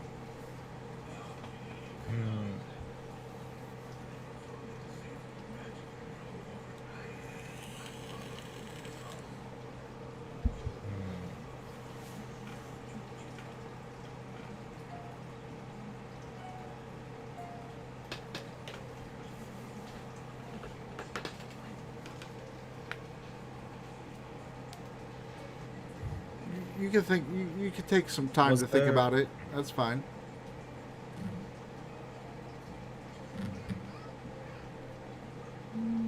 Were you or the Coven of Hags in line with Lenosius? Martin says, "Well, right to the point. I see. The Coven of Hags, as you say. I assure you, I had no idea that they were hags. I had no idea. I just knew they were bossy, and I knew that they supposedly wanted a better kingdom. And so therefore, I was sort of tricked too, you could say. As far as Lenosius, that is who funded my troops and who currently resides in the Ram Fort. He's the one who sent the gnolls, the troops, to come take the city.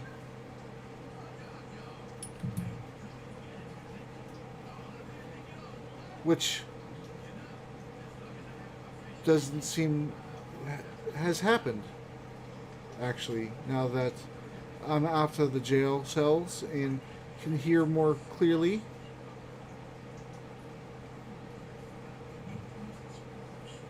I suppose negotiations were successful then. Oh, negotiations with gnolls, that's quite a tall task. I suppose it could be done with proper motivation. Any other questions? Doctor?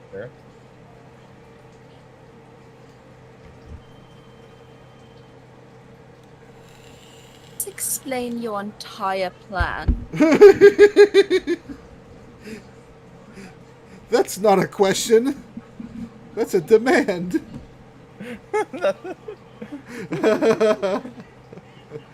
Will you explain your entire plan?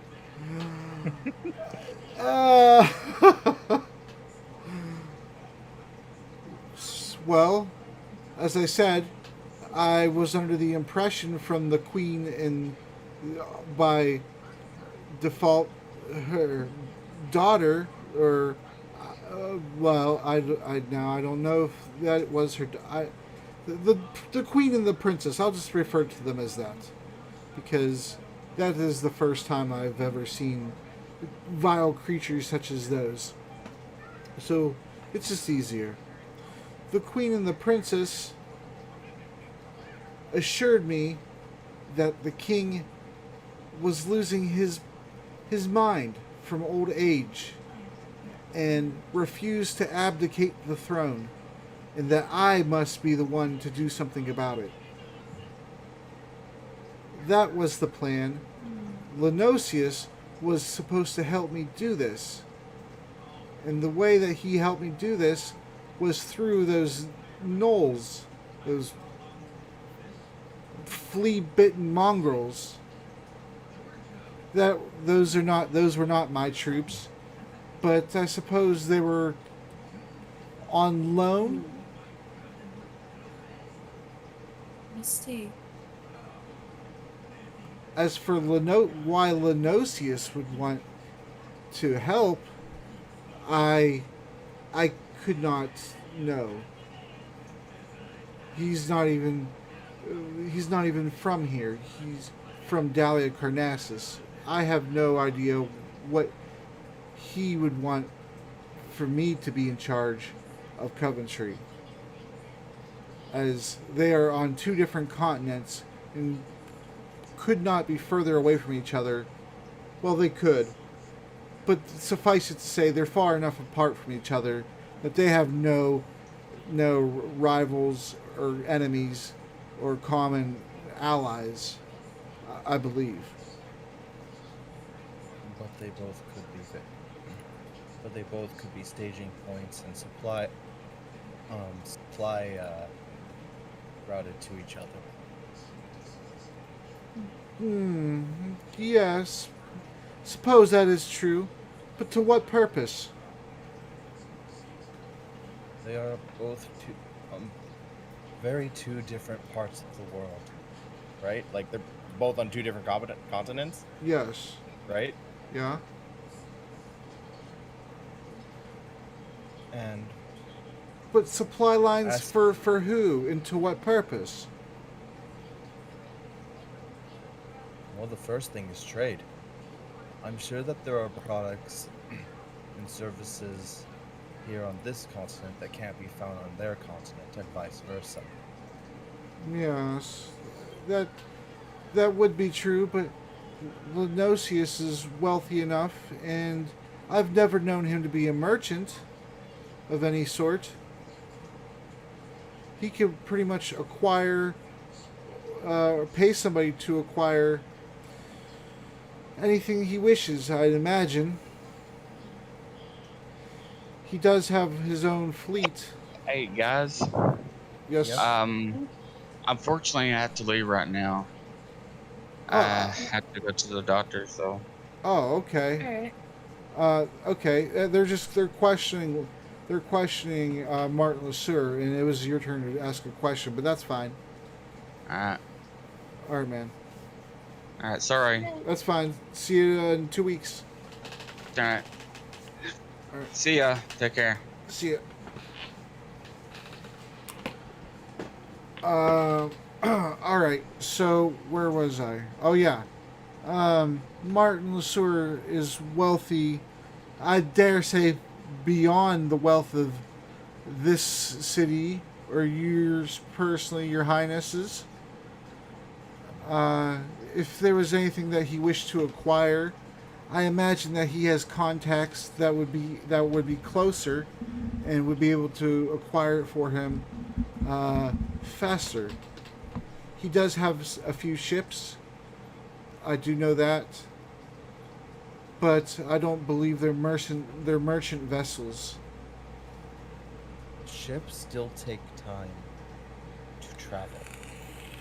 But if you controlled or allied with a place that was able to go to and from two parts of the world instantly, wouldn't you want to do trade, or wouldn't you want to keep them as an ally?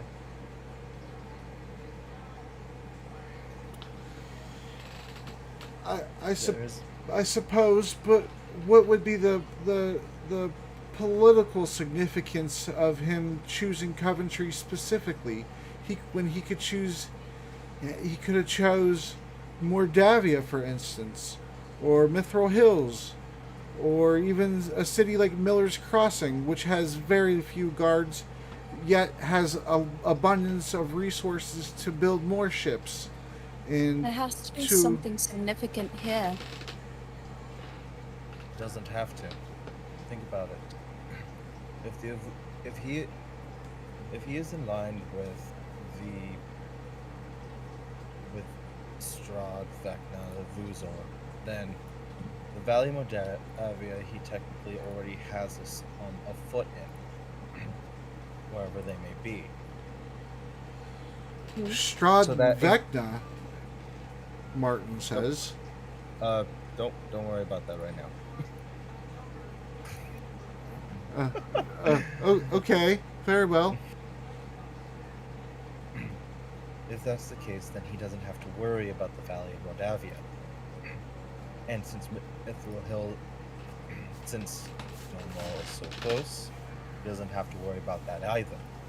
We already found, well, from a long time ago, ogres trying to burrow into Stonewall, but we told some authorities there, and I hope they did do something.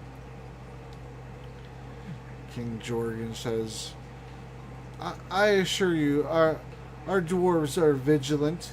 We still have a crew there, ones that have not come with us for Hornmoot. Coventry is a port.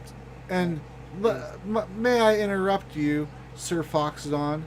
My city is Stone Gate. Stone Gate, lad. I'm tired. I'm tired. It is 7 o'clock. I have a drug test in 6 hours. Okay, all right. We'll end this shortly then. Stonegate. I was saying it in character. Come on now. Never mind, let's stay. Well, I mean, you don't think? I mean, the king. I mean, he gently corrected you. It's something he would do. Okay. All right. So continue.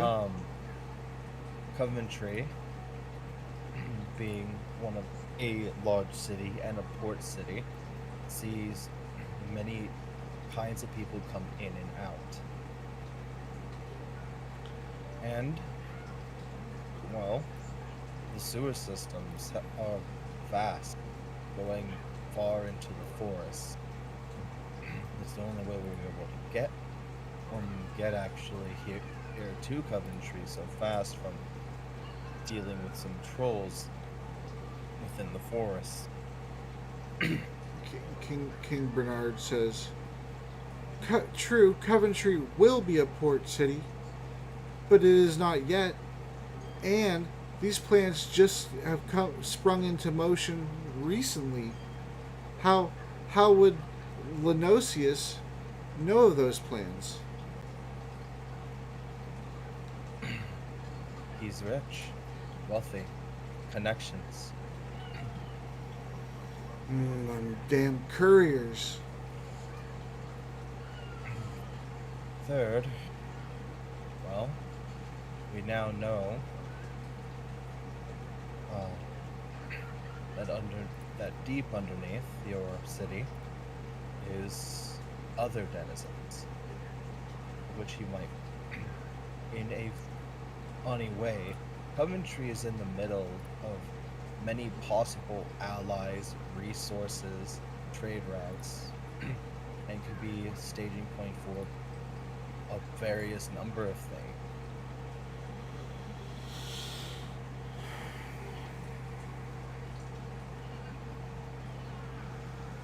'Tis true, we are almost the dead center of this continent. So, if Lenosius wanted to stay in Delicarnassus and have a good friend and ally here, points to or the Queen and Princess, then you would have it.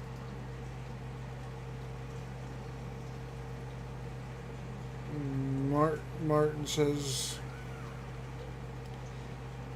It's beginning to make a bit more sense, but how long could the Queen and Princess have kept up the ruse before somebody noticed?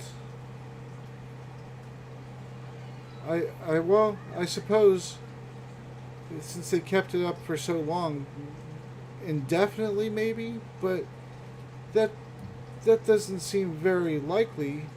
If there's more scrutiny involved with, well, if our plans would have come to fruition, well, their plans really. I was, I guess, just a patsy in several people's plans. But still, who is this Strahd and Zervich and Vecna? Who are they? Higher up, terrible beings. What, Liz? Higher up, terrible beings. That's when Raikou will speak up because she knows the Shadowfell a lot. Mm-hmm. Yeah, she does. She has definitely more familiarity than anybody here. Well, almost anybody here. Go ahead. Count Strahd von Zarovich is a vampire lord of dread within the Shadowfell. Vampire. And you see King Bernard and King Jorgen kind of look at each other, look down at their feet, and look back at each other again, and then look at everybody else.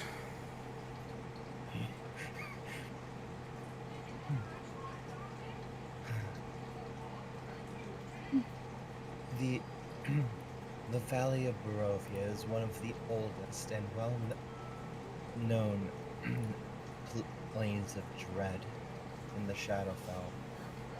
A terrible place, one of which, when you enter, one can never leave, unless it's by his wishes.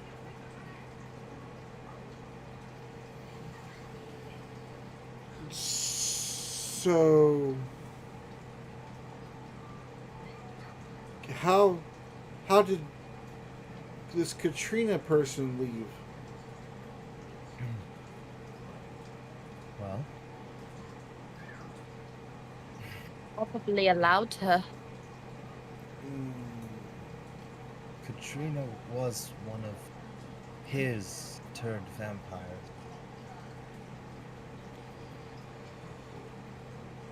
And So- Martin so that's- Lesuer says, well, it seems like I know something that you don't know. I'll be a good sport though, and I will tell you. This Katrina person that you're speaking of is currently being held in the Ram Fort. Fox looks at him. Where's that at? Up the river. It's the fort. Depending.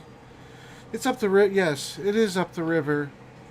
It's, from here about 4 days travel by horseback.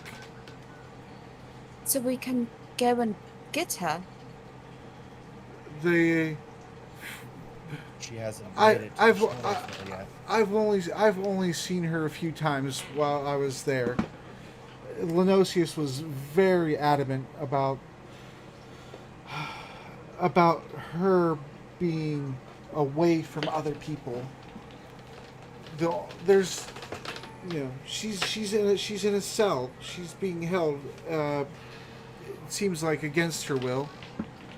But if Lenosius was or is married to her, it didn't make much sense to me at the time. but your story now, piecing it together just a bit, seems like he's holding her, but why? She was being escorted by, um, well, a skeleton, if that makes sense. Was it a skeleton with 3 heads?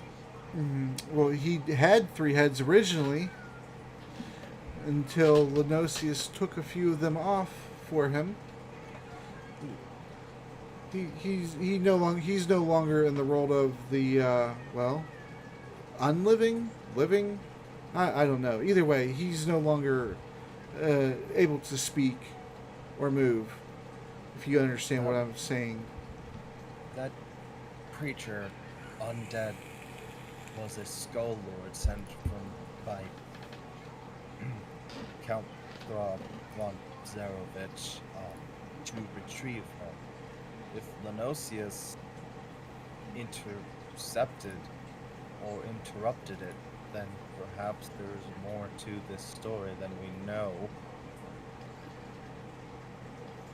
We're going to have to go over there and talk to her. So, if Lenosius intercepted her, as you said, 'cause that is what happened essentially. If that means Lenosius is either double cross Strahd or is working against Strahd. But why keep your wife prisoner? Bargaining chip. Throg wants her. And he probably wants something from Strahd. What? That's the only logical explanation, unless there's something else at play. What could he possibly want from a vampire? He's a Dark Lord. There's a ton of things that he could just give. Strahd may not be able to leave his valley, but his dark reach further than just his valley. He has vampires everywhere, werewolves that take children at night and bring back through the mist. Dark gypsies to curse cities. His influence knows no bound. So, if Erasmus's blood is what is needed to trigger the events of, he's trying to keep track of all this whole political intrigue going on here. He says There's a lot of shit. so. If Erasmus's blood is needed to trigger the Avuzal, or to be the next Avuzal, what is Katrina and Lenosius to Erasmus?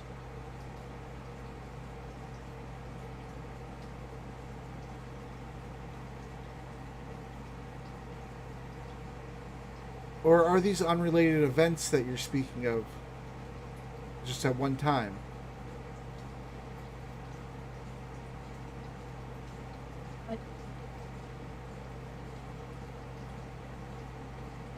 Because even though I am, or well, I suppose was a noble, it seems like I was a very small player in all of this, at one of the lowest levels of this. Perhaps I should go back to Katrina's journal and reread it. I'm out of character. I did send that to you, right? Do you still have it, or do I need to find it again and send it again? I need a... Hold on. Katrina. Katrina.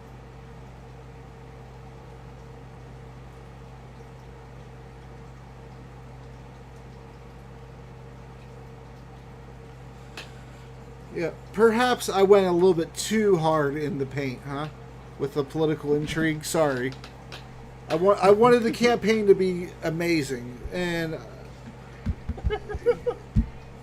No, it's fine. Everything is fine. It appears I confused you a little. I'm sorry. It's okay. He's sleepy and Steph's. I'm sleepy, and I'm just like, I can do it. I can put things together slowly. All right. Well, if you need a refresher, Katrina is Yeah, I related. can't find the book. Yeah. Okay. Well, Katrina is related to Erasmus. She believes that Erasmus is her great uncle. She doesn't know exactly how he would be still alive, being that old, but she doesn't believe Erasmus knows that she knows. That's the gist of the journal, if I remember correctly. But I'll go find it because I'm pretty sure it's probably still saved on my hard drive, and I'll send it to you after the session. And you can read it whenever you want before the next session. Okay, so we'll say, I believe Katrina is related to Erasmus, but more like great uncle. Though I suppose that will then question how really old Erasmus is.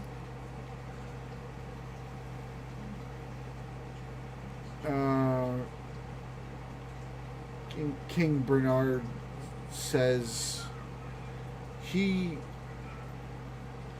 was my father. He was my father Justinian's friend when I was just a young boy. Do you remember if he ever looked young?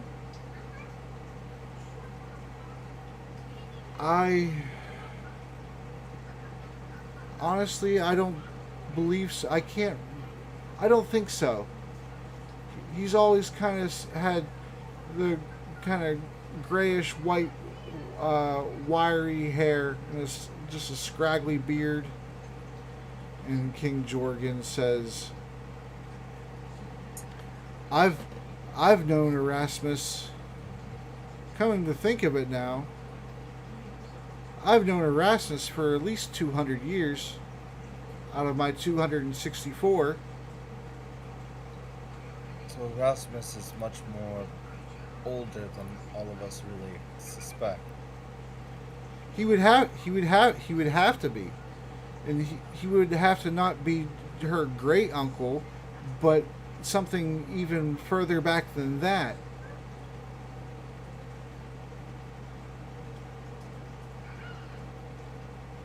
Maybe great uncle? No, that might still not even be far enough. This is a mystery. And a mystery. Well, so if Erasmus, from what I understand from your story, if Erasmus was next in line to merge or join with the Avuzal,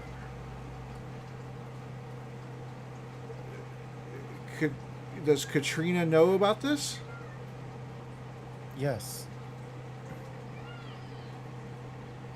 Or it was because of her that we figured this out. So, So Lenosius might be trying to find a way to cure her of her vampirism?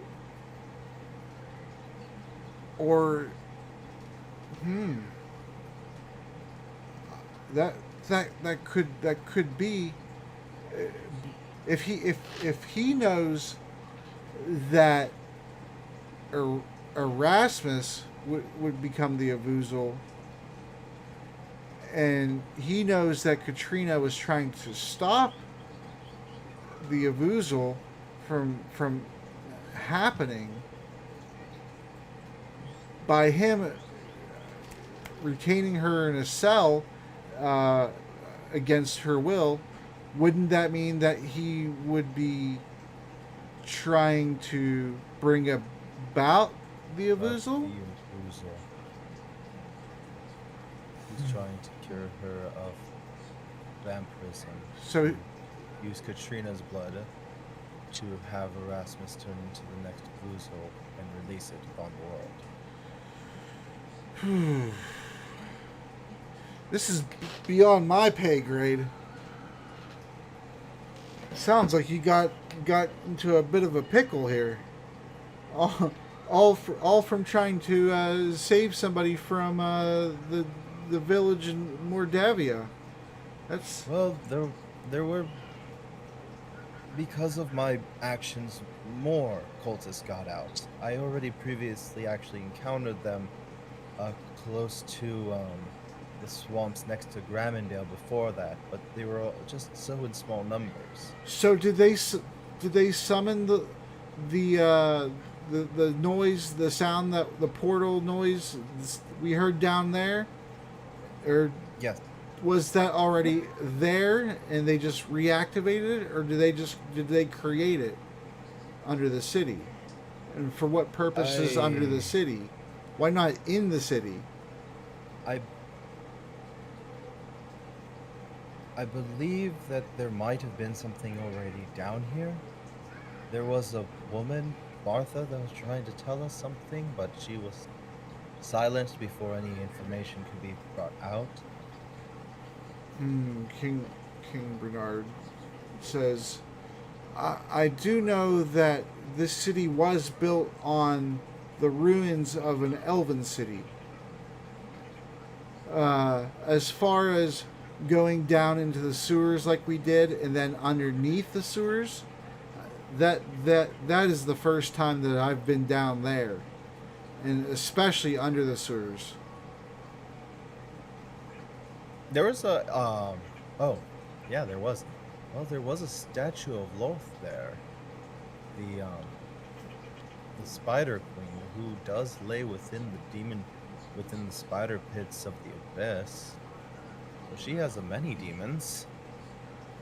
So, are the Drow involved then in summoning the demons? I think it may just be a latent portal. I'm not sure. We would have to investigate more, but I'm not really that good with magical stuff. Looks at the doctor. So if Help with that. the portal was able to be reactivated, what's keeping the portal open? Because we killed some of the cultists, but is there more cultists, or is the portal open for a certain duration of time, or does it need physically destroyed? None of these questions that you ask, none of them we can answer until we investigate the portal. Remember, we left the confines of the caverns before we could, due to having too many civilians near us. And of dire need of rest. King Bernard says, after we left your present company down there with the Elistrade Drow and the survivors and Kriegor, who should be coming back anytime soon, hopefully, with his people, and we encountered Solid. What more did you see down there after we vacated your area? Well, it was unfortunate, but Asgrim fell down into the ravine, and The same ravine that Anyway- Solid fell down? Oh, the big ravine. No, Solid fell down a smaller ravine over by the waterfall. we then waited for Asgrim to try to go up a rope that we put down. But while we I were see. waiting, we were sought by Avuzal cultists, where we promptly ambushed once we were found. After that, we began to then, with not much time, went down after we sent Ross down there on the backs of farting aberration clouds. What? They What? they were they were strange things. Either way, the point still stands.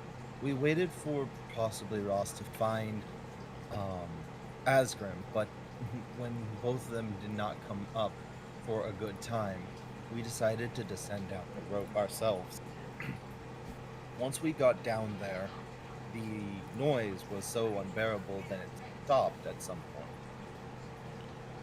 At which point, we had to tell a family to jump down the ravine into the water Oh dear. as they were screaming that something big was coming their way. A giant creature almost attacked them, and they were saved by jumping into the water. Family.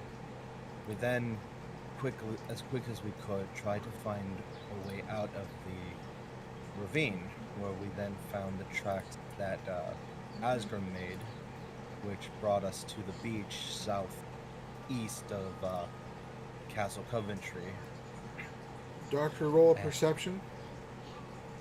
and now we're here. I see. Let's say 8, or is it a 9? 9.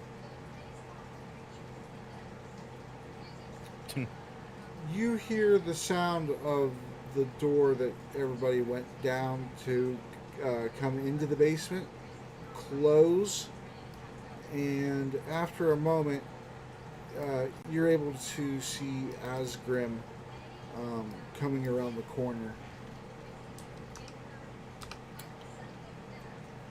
And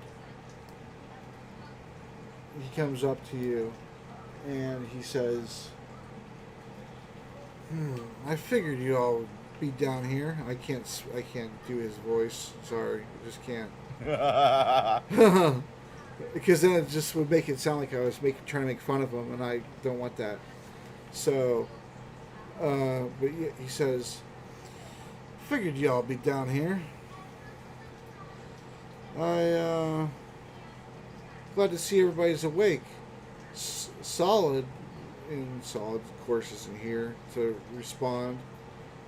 Glad to see you're alive. King Bernard said you fell down a hole. Told you not to take the long way. Should have just crossed the rope like I told you to. Always a headache with you people.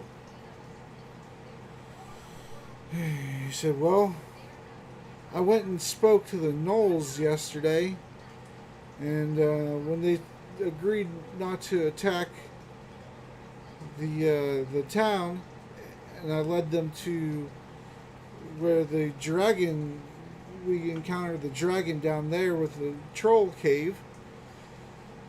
They let go a piece of information that they work for Lenosius. This is what he told me to say. I know it's not adding anything to what you just found out, but he said, and I was studying the map down that I found down in the Drow's Cathedral that I took, and it's not a map of this world. That's what I was doing up in the room, but I'm hungry right now, so I'm gonna go get something to eat.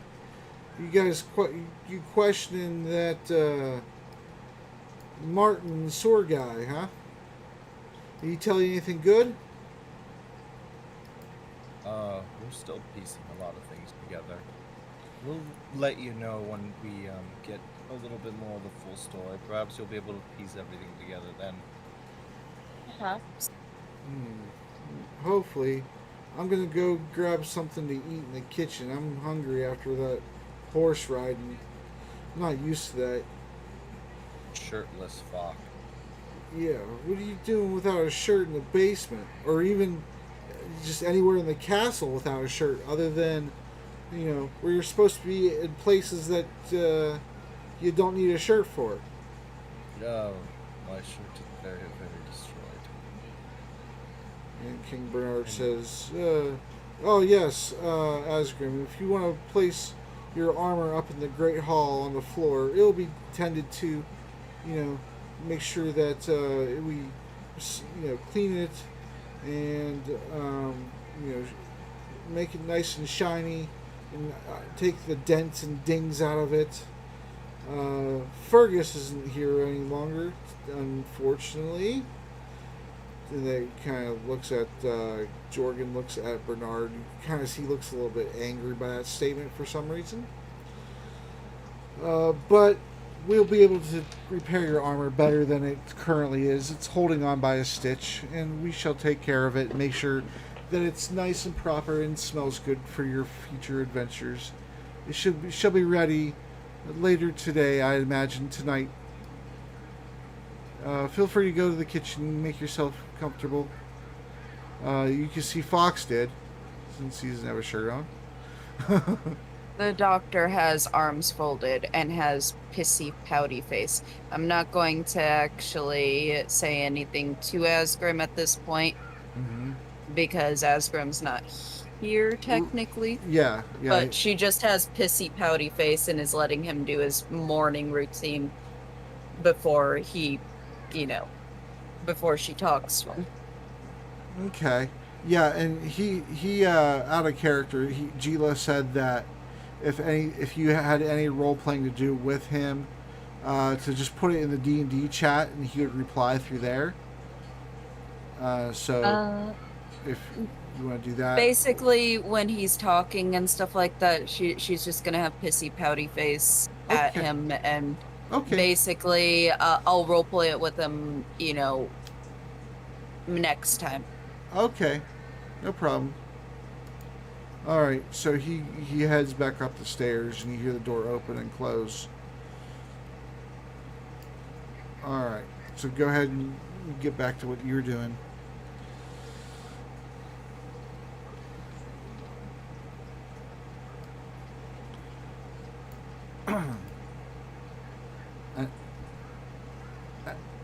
Either one of you.